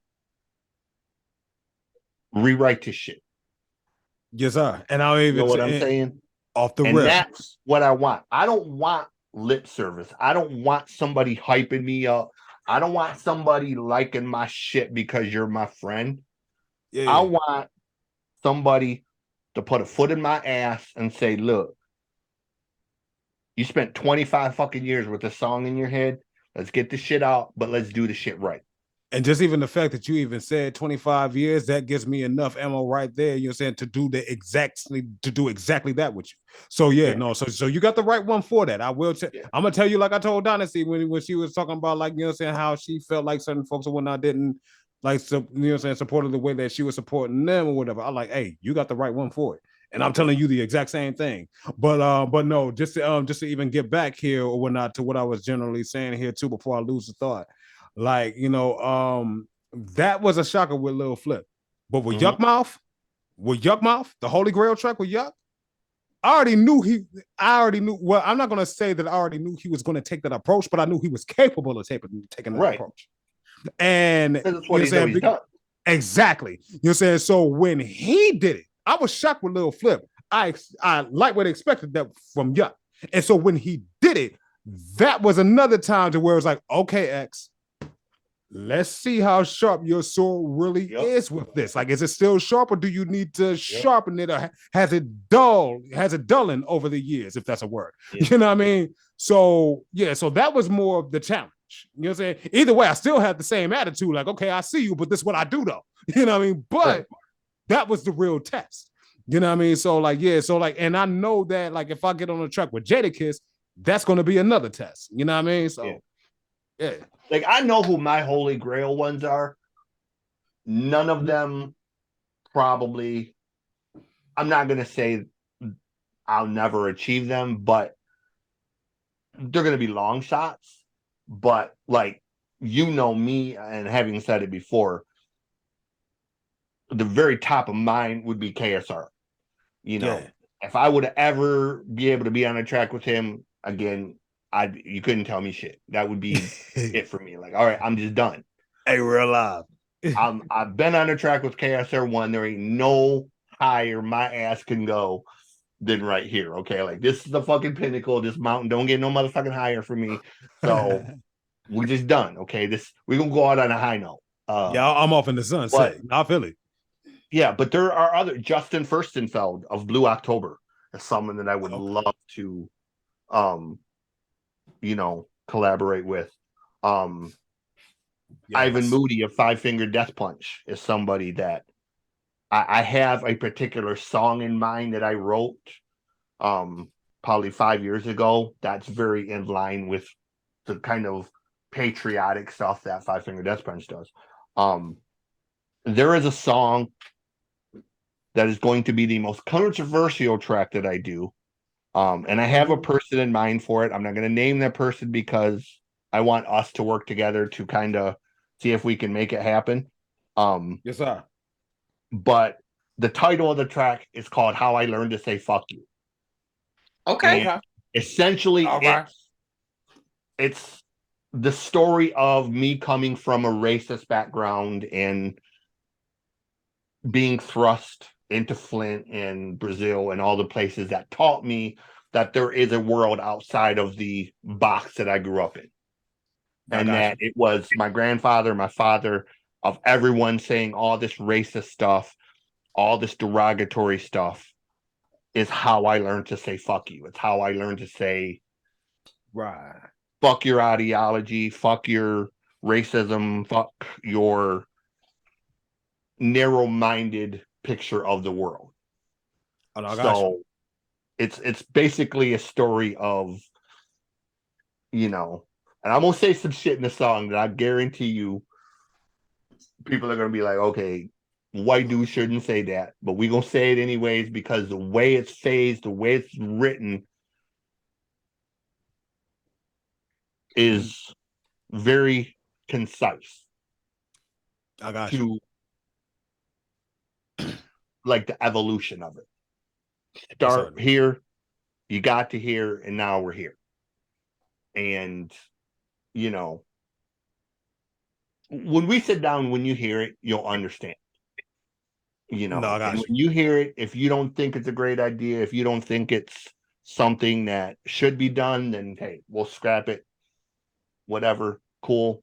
I'm okay with it. It'll go back into the box. But I think it's one of them songs that people are gonna kind of be like, oh shit, okay, wait a minute. Hey, I feel it. I got you. This needs to be said. I'll even say here too without go ahead. What was you about to say? It's a song, I guess if I had to really compare it to anything, it's a song that's gonna kind of come out sounding very Tom McDonald-ish in context. Okay. That's probably the closest comparison, but not the same as Tom McDonald, but kind of in that vein of Yeah, like when he did the song White Boy, it's gonna kind of be in that vein, but it's gonna have a much deeper meaning and a much deeper story because it's coming from a different place. For certain. It's coming from a kid who grandfather made him sit at the table with the leader of the National Alliance. Right. And as a white kid who had to listen to that shit at 10 years old to hear, this and this and this. And then, hey, you're in foster care now and you're the only white kid at Flint Northwestern. What do you do? Well, I got you here too. You know what I'm saying? What I'm saying? Understanding that much, I'll even say this much here to you here too. I'm more than confident. I'm not going to say once we do sit down in the studio that it's not something that you should do. I would more than likely, like after hearing everything in its rawest form, would just be in the mindset of finding like, okay, what will be the best way to do it? Because hell, every story needs to be told, and that is definitely something that needs to be told here as it relates to, like you're saying, knowing the racist background that you came from, and even learning, saying like through experience, through firsthand experience, you know what I'm saying, from the people that you were taught to hate. You know what I'm saying? Like, you know, that, hey, this ain't what this is.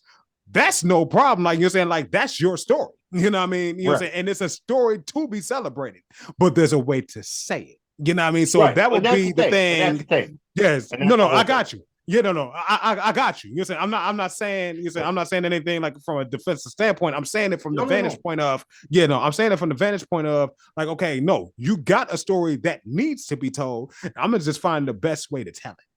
You know what I mean? That's where I'm at. That's why I got you here, bro. You know, so we will make this happen. With all this said, where do they find you guys? Where do they find Left2BWrite Entertainment? Where do they find Xcursion? Where do they find Dynasti? Where do they go for any merchandise, show dates? If somebody sees this and wants to know more about y'all, just overall, where do they look to find that information? I'm gonna let the head honcho speak.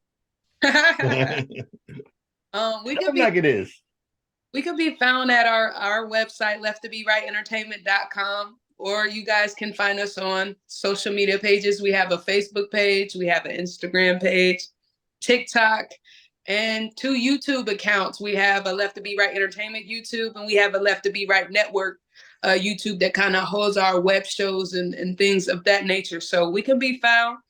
Just go ahead and search us at Left2BWrite,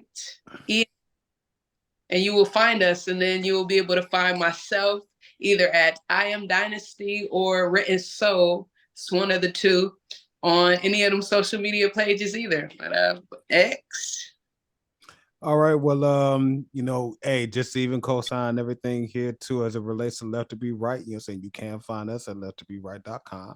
You can find us here at, you know, Left2BWrite on Instagram, Left2BWrite Network on TikTok, Left2BWrite Entertainment, Left2BWrite Network, and Left2BWrite Grooving on YouTube. You know what I mean? You're saying slide through to all of those places, you know what I mean, and vibe out with the family. You know what I mean? And then as it relates to Xcursion, you know, and you can find me at Xcursion Music on Instagram, Xcursion Online on Facebook, Xcursion Music on TikTok. You know what I mean? Yeah. Man, that TikTok, man, like I'm still renovating my TikTok. I'm still renovating some things, you know what I'm saying? Because I'm gonna say it to you like this, like on the TikTok, like you're saying, of course I cover my music. Of course, I'm an artist. I'm gonna do that. You know what I'm saying? Like this is what I do. But like I am looking to eventually like go into the podcasting thing. You know what I'm saying? Like, you know what I mean? So we're gonna make that happen on my TikTok. Oh, okay, appreciate that. You know what I'm saying? But like, you know what I'm saying? So with that, that's why I like, you know what I'm saying, because I know you seen my TikTok, you know, and of course Dynasty seen my TikTok. You know what I mean? You'll hear me, like you said, just basically giving a whole bunch of reactions and commentary to stuff or whatnot, because that's part of what's going to happen on the podcast. Part of it. You know what I mean? I'm still formulating that in my mind as to what what that is going to look and sound like exactly. But I know that that's going to be an integral part of it. So that's why you see what you see on the TikTok. But yeah, you can see me. You're saying you can find me Xcursion Music on the TikTok. Along with the other platforms and everything as well. Xcursion Online on SoundCloud. And shoot, hey, that's it from there. You know what I mean? Come connect with the both of us, you know what I'm saying? Vibe with us, you know what I mean? And shoot, hey, we would love to have everybody here, you know, slide through with us and shoot, just enjoy the ride here as we take you on the trip that we going on. Yeah. And I gotta give a shout out. I didn't do it earlier, but the shirt right here. What you say is still paper thin. Got to give credit to Source, of course, on TikTok, because Source is the one who hooked me up with this. So Source is another one that I love chopping it up hip hop with. Oh yeah, salute to Source, of course. You know, so he is. I got to mess with Source sometimes because Source he always expects certain things from me. Like when he did the, you know, name a female hip hop artist the other day, he thought I was going to say Ciroc, and he thought I was automatically going to go there. So of course I had to throw him under the bus and do, you know, Conscious Daughters and all of that. And he was like, yeah. He's like, where the hell did that come from? And I was like, you thought I was going to say Ciroc, didn't you? Oh But man. then he turned around on his show later that night. He played that Conscious Daughters stuff, and he was like, "Man, I forgot all about that." And I was like, "See, took the white boy to turn you on to some Bay Area shit with Paris and Conscious Daughters." So, Yes, um, man, no, oh man, what the fuck? He actually reminded me of something that I completely forgot about because when I'm gonna just say it like this. He said on a TikTok that there was a song where Silk the Shocker had the best verse. I'm like, what? You know what I'm saying? And then just naming off the names that he mentioned, like Cameron, Big Pun, I know which one Charlie you're talking about. Baltimore. Yeah, you said the Horse and Carriage remix. I'm like, man, hold the hell up. Ain't nowhere in the world Silk the Shocker got a better verse than Big Pun. You get the hell out of here. Look at that. But then go ahead. It was the mix of it and the way it was. It wasn't that Silk had a better verse.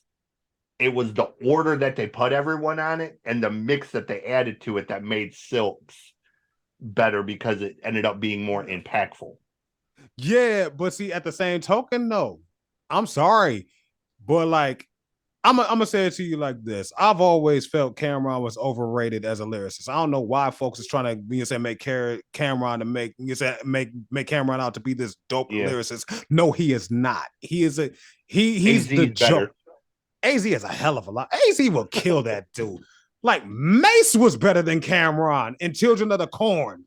You know what I'm saying? Like, man, come on, bye. Like he is not, no, he is nowhere near the lyricist that people try to make him out to be. I don't know where folks is getting this from. I don't know what weed they smoking, but I do not want no parts of they plug. But anyway, you're saying, what was it here? Charlie Baltimore, she's cool. I don't have any gripes with her. She is definitely a dope female MC, but she's just cold though. She's just decent. You know what I'm saying? Like I can only expect from her what she's going to give, and it's not going to be nothing super elaborate like that. So I'm not expecting for her to get on no song with nobody and kill. You know what I mean? But Big Pun, I'm sorry, but no, I gotta judge Big Pun by Big Pun standards because Big Pun is that dude. That verse was the worst verse from him that I've ever heard. Now, I mean, like just objectively speaking, the verse itself was solid. It was dope. It did its thing. But by Big Pun standards, I'm sorry. No, cuz you were supposed to kill these motherfuckers. You could have easily and should have easily had the best verse on that song, and you didn't. Silk the Shocker beat your ass. What the fuck? No, like you're saying, like it happens though. It happens sometimes. Like sometimes you just you get killed on your own shit. Like, well, I mean, like you said, it was Cameron's song though, so. That says pretty much all you need to know, though. I mean, basically, yeah. Long story short, I mean, Cameron was going to get killed on his own shit, but it should have been Big Pun to kill everybody. Go ahead. I've never been huge on Cameron, and Charlie Baltimore has always been a case for me of kind of missed opportunity. True. Like Charlie never had the people around her to really push her. True. You know what I'm saying? Like stylistically, not just. No, that's true. Like Eve was good because Eve had DMX and Jada and Dragon, and those guys were all great lyricists, and it elevated Eve and made Eve have to be better. Mm-hmm. Missy was great because she had Jermaine, she had TLC, she had all great songwriters and lyricists around her, and it forced her to have to be better to stand out. Charlie never had that. Charlie was just kind of amongst a bunch of. Charlie was the big fish in the small pond. You know what I mean? So if Charlie would have been around Jermaine and those guys, she'd have been a much better lyricist because it would have forced her to up her game and elevate herself. Yeah. You know what I mean? Musically, you know what I'm saying? She got comfortable. She got complacent where she was. Right. And never upped their game past And see what that, you know, to me. I right. mean, that's my opinion of Charlie. Like, No, I that don't think I Charlie is a agree. bad artist. She just isn't great. No, that's what I'm saying. Like, you know what I'm saying? Like she's decent, but again, she's decent. You know what I'm saying? She could have been better than what she was, but you know what I'm saying? I do agree with you. Like, you know what I'm saying? She was that big fish in the small pond. And you know what I'm saying? And and unfortunately, you know what I mean, she got comfortable with that. And like, you know, she no longer was the big fish in the small pond. She actually shrunk in stature and size or whatnot. Like, you know what I'm saying? And even then, you're saying the capabilities of you're saying, or and even potential, should I say? You know what I mean? So, so just even with that, she just became this decent female artist. You know what I mean? Like she wasn't whack, but you know what I'm saying, but she was nowhere near what she could have been. You know what I mean? She wasn't Missy, she wasn't Eve, she wasn't Lil Kim, she wasn't right. You know what I mean? So that's the thing with her. Like, you know what I mean? Like, yeah, I mean, like, I could still put on a Charlie Baltimore track right now and rock out to it. But like, you know what I'm saying? But it's still like, damn, she's almost a what if I can say it like that. You know what I mean? So yeah, so that's the only thing with Charlie Baltimore or whatnot. And again, like now I know you mentioned Dragon. I'm sorry, but like, you know what I mean, Dragon, he's another decent artist. At best. You know what I'm saying? Like, you know what I'm saying? Like, he's another one. Now, I'm not gonna go too heavy on Dragon the way I did with Cameron. But either way, you know what I'm saying? But even with him, he's not the lyricist that people make him out to be. He's dope. He has a go ahead. No, Dragon was kind of unfortunate in the sense that he was surrounded by too much damn talent to shine. Like he just real shit. I'm sorry, real shit. You have Jada, you have Jeezy, you have Eve, you have DMX, you have Chic, you have Swiss Beats doing beats, you have all of this monster talent around you. It's going to be hard to shine when you have that much talent around you. Yeah, the standard is going to be right. Yeah, the standard is going to be high as fuck. Go ahead. Nobody stepped up to elevate him the way they could have. You know, Swiss pretty much, he was an afterthought to Swiss. Like at best, Dragon got Swiss's throwaway beats. That was the first nail in his coffin. Is his beat selection that they were giving him to begin with was garbage right out of the gate. So he made the best of a bad situation, but yeah, Dragon was the Memphis Bleak of Rough Riders. Yeah, you know what I'm saying? Like or the freeway. Like, true enough. You know what I mean? You know, like, you know, and just even judging him just as an artist. She like y'all are on some shit. It is what it is. Like, I'm sorry, Dynasty. I'm sorry. Like, it just is what it all right. But no, what are we gonna do? Okay, go ahead. We're gonna wrap this up because I've kept these guys way longer than I'm sure they even intended to do this, but it kind of happens when him and I get together, and it's all good. This is over here, there, wherever you're seeing her at. That is Dynasti. Down below, that is Xcursion. You heard all of the places to hear them. Left2BWrite Entertainment. Look it up. Dynasti. It's Dynasti. There you go. For those of you that can't spell, I just spelled it for you, so you got no damn excuses emailing my ass talking about I can't find her. Dynasti. I made it easy for you. Xcursion, just like you see right there underneath. Check them out. Find their music. When the new stuff comes out, you're gonna go out. You're gonna get it. You're gonna hear it here because I'm gonna be playing it. We're gonna be doing reactions to it when they do videos, and later this summer, hopefully before the end of the year, but we're going to take as long as we need to take. You're going to hear my shit. This is a man who's going to be in charge of it. Yes, sir. So in the words of Nems, if my shit is garbage, oh no, I got you. This is who you blaming right here. That shit. And I'm gonna tell you something here right now. Being that I'm being pointed out. If you know me, if you know my production, oh no, I know you know. I'm just talking to the audience now. You say if you know my production, anybody out there that know Xcursion already, and know my production and you know what I'm saying, and know my track record, his shit ain't about to be garbage. Off the top. And we're gonna let Dynasti be the quality control too. We're gonna get her in and get her opinions on it and make sure that it's real. Oh yeah, listen. And I'm gonna even tell you this here too, Chris. Is that my bad, CJ, my bad, CJ. Is that I'm gonna tell you here too off the top. Yeah, no, I'm gonna tell you here too off the top here with Dynasti. You know what I mean? She got that air also. You know what I mean? Like you said, off the rip. So, like, you know what I mean? So, like, you know, and 9 times out of 10 and whatnot, like you said, because we already planning on, like, you know, saying taking trips out, you know, saying, like, you know, to different places and everything. You know, when I do come up there, whatever. Hey, no, I got you. Hey, shoot, you can slide down here too. You know what I'm saying? But like, you know, 9 times out of 10, you see me, right? You know, I don't expect this shit to be done in one sitting. It's not going to happen. No, I got you. As much as I would love to have it out by the year's end, I'm gonna take as much time as I need to take. I know we're gonna. Right. I feel you. I feel you. Trust me. I took 16 years on Underboss. Trust me. I got you. I'm gonna take 16 years. I don't. No, hell no. Hell no. I wouldn't advise nobody to do that shit. Like, listen, I'm too damn old to take 16 years. No. I ain't no spring chicken, listen, bro. I ain't no spring chicken either. You said even when I was a spring chicken, I was just on some shit. You ain't 52. Let's put it that way. Yeah, this is real. But like, no, like you're saying, I said like that.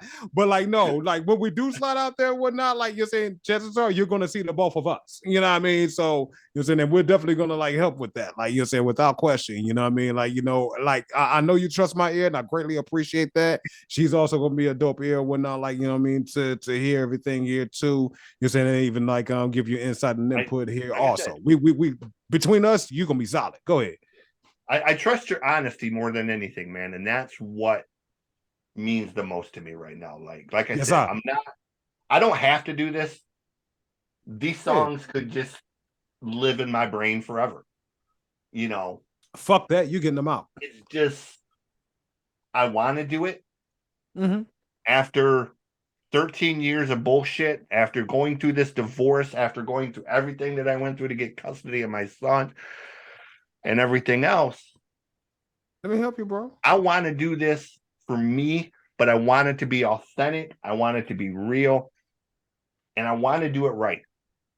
You know, sir. And look, hey, shoot, I got you. The guy who produced my first CD when I was in psychotic therapy, the metal CD, he lives right down the street. I could go right down to Scott's house and I could be like, hey, let's do another metal CD and bang out these songs and be loud and obnoxious. But I want to do more than that. You know what I'm saying? Like, I have a vision for what I want to do. Oh, no. I know who I want. Like, I know what song I want G Black on. I know what songs I want you on. I know what songs that I want other people on. But at the end of the day, I'm not going to put somebody else's name on garbage. You know what I'm saying? Like, for example, G has worked too damn hard to get where he is for me to ask him to be on a bullshit song. So when I present this song to him and say, hey, would you do a verse on this song? And the song, I'll tell you right now, that I plan on doing is going to be about mothers. Oh, G Black is going to ace that. He gonna kill that. You know the story of me and him and my relationship with his mom. Yeah. I want to make damn sure that this song that I have written, G Black is going to ace that. Is ace. You know what I'm saying? So that when we take this song to him and he hears the song, he's going to be like, yeah, I got to be on it.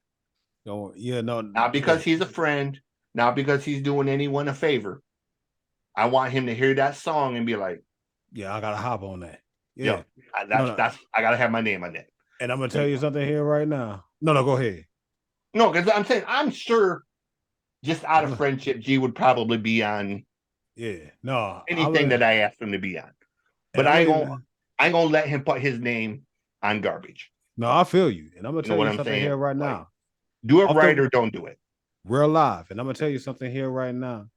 You know what I'm saying? Like, me and G Black you know what I'm saying? Like, well, I already know our dynamic and our chemistry, you know what I'm saying? And you know what I'm saying, and even the relationship that we have as cousins. Like, I'm gonna say it to you like this: the family tree says that we're cousins. Fuck that. I say that's my brother. You know what I mean? Off the top. You know what I'm saying? But like you're saying, but like, you know, I'm gonna even give this here to you here too. And he's even like you're saying going on record, you're saying even on the What the Shit podcast, even to even put himself out here in this respect. DC had asked me like how it feels or whatnot, like you know what I'm saying, to get the love that I'm getting after so much time or whatever like that. And I even mentioned it here too that it was dope or whatever, like you know what I'm saying, like to even come back to making music and to even have a lot of the people who I consider to be my peers to even let me know that, you know what I'm saying, that I was their influences or they took X, Y, and Z from me. The moment I said that, like, oh, hey, they took X, Y, and Z from me, he raised his hand.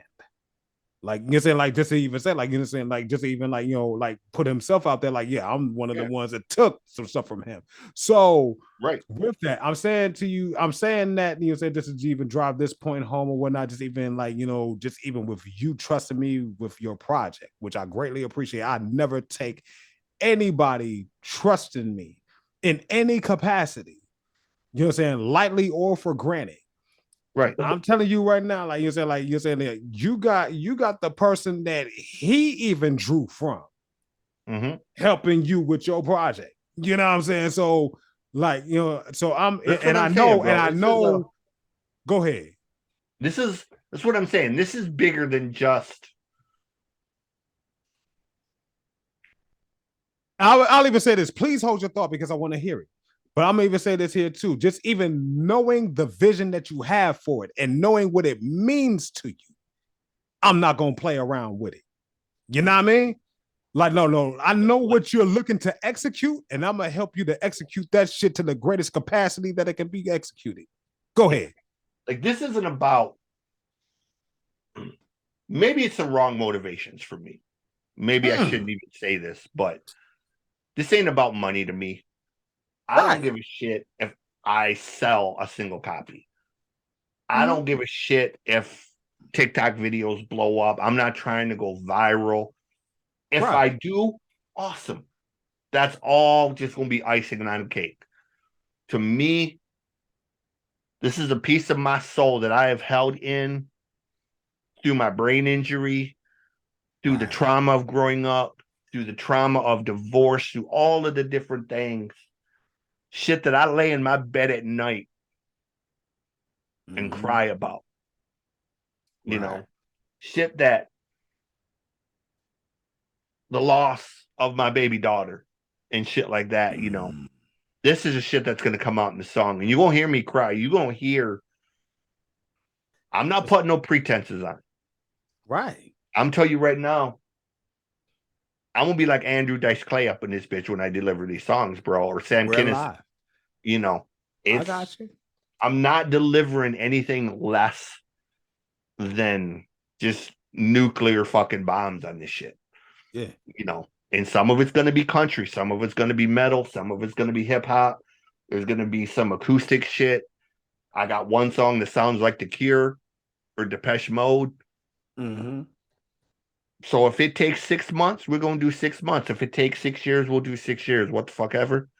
But when this shit comes out, motherfuckers going to know that they got every piece of my soul in this. And that's motivation enough. Period. That's motivation enough. You know, you ain't got to tell me nothing else. That's motivation enough. You know, that's it. That's enough. So, you know what I'm saying? That's motivation enough. Like you're saying, just knowing the investment. I don't listen. Made myself cry. Hey, it's cool. It's cool. Anywho, that's motivation enough. Go ahead. I'm sorry. Go ahead. Anywho, we are going to wrap this up. This is the Noize Report. Catch us again on another. We'll have these guys back in another episode real soon. Keep the shit more focused and not so discombobulated because, well, that's a damn lie because, you know, if the shit wasn't discombobulated, it wouldn't even be my motherfucking show. So, thank you guys for coming on here. Dante, in all realness, bro, you know what you mean to me and what your friendship means, man. So I got you, bro. Dynasti, thank you for what you were doing with him, what you're doing with yourself. I love the vision you have, and I hope to work with you soon. And I celebrate you as a woman and as an entrepreneur and as an artist and just as a wonderful person. Thank you for sitting through this and listen to us be stupid and whatnot and have a smile on your face, man. That means a lot to have you. So And if go ahead. I'm glad. Go ahead. Go. First of all, I just want to say thank you for being your most authentic self, because as you know, in the times that we're living in, we don't get that often. And just to hear how heartfelt and how much of the project tugs on you, I'm excited to hear about it, because we don't get people's experience in music anymore. And that is the thing that kind of drew me to it first. And I want to say you're an awesome fucking person. And I appreciate this opportunity, because you didn't have to invite me on here. You didn't have to have me. You didn't have to be as gracious as you were. You didn't have to put the knowledge on me that I'm you just did. me, man. I'm just me. I appreciate that so much. I appreciate that. I appreciate you and your platform, and I look forward to you. I appreciate it. So thank you. Make it happen. We gonna make magic, man. That's, you know, this call us. That's we gonna write that into a song. Call us the Akron Magic, or call us the Akron Lakers, because we gonna make magic. Oh yeah, but no, and let me even say this here too now, just to even sprinkle some more here on the head honcho. Yeah, no, take your time with it, bro. No, I'm good, bro. I'm good. But let me even, like, you know what I'm saying, just to even go on record again. You know what I'm saying? Like, you know, just to even, like, you know, shed this light here on the founder, the entrepreneur, the rapper, the singer, the artist, the CEO, the, you know what I'm saying, the woman, period. The badass mama. You can you saying, like, straight out. You saying, like, you can see that's something else. Like this one knows. Yeah. There is nothing nearer and dearer to my heart than my son. That's why I fought so hard to this divorce that I went through for him. But you can see, just, you know, going back and forth, you can see the smile and the love that's there. And that,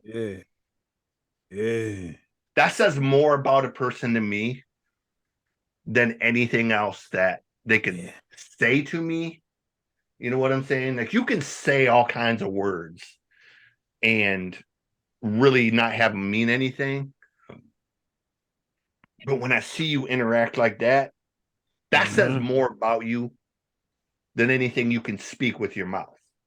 Listen, listen, I'm gonna tell you right now, she humble as hell. You know what I'm saying? So anytime, you know what I'm saying, I know, but I'm just saying, like, no, I got you. I'm saying this and whatnot, just to kind of like say this about her or whatnot. Like, she will smile anytime, like, you know what I'm saying, she gets the accolades and everything and the flowers sent to her and everything, because she kind of like, oh, okay, thank you. You know what I'm saying, even knowing damn well, you know what I'm saying, deep inside herself, you ain't seen her on the competitive side. But anyway, you said, like, No, but like, you know, but like, no, I'm gonna just say this here about her, just in general. Like, yo, first of all, I co-sign everything that he said times two. You know what I'm saying? Because you are that one. I know that you already know that deep down within yourself, but I'm gonna go ahead and go on record on here, just like I did on the What the Shit podcast, and like I will do on any other spot that I get interviewed on. Be like, yeah, Dynasti is the truth. Appreciate it. No problem. You know what I'm saying? Like, listen, like, you know what I'm saying? I building Dynasti. Have a certain, like, listen, you know what I'm saying? You know what I'm saying? Take You know what I'm saying? Like, you know what I'm saying? Like, I am like really elated here myself. Just in the fact that I've had the opportunity, you know what I'm saying, to do this interview here, not only with my brother here, you know what I'm saying, CJ the music guy, but also with you, like with two people that I know are authentic, two people that I know are genuine. You know what I mean? Two people that I know are dope in their own right. Like you said, like one thing you said, like I don't give a damn. Anytime you hear me say anybody is dope in any respect or whatnot, it's for a reason, and I will articulate that reason to the lowest common denominator. Hold on 1 second. Go ahead. Jackson, come here, Bubba. Oh shoot! Hey, yeah. We get to see the sun. We gonna edit here. We gonna wrap this up. But we'll be back with the next episode. Until then, you all be well. Treat each other with kindness. Remember that music heals. Yeah. Come here, Bubba.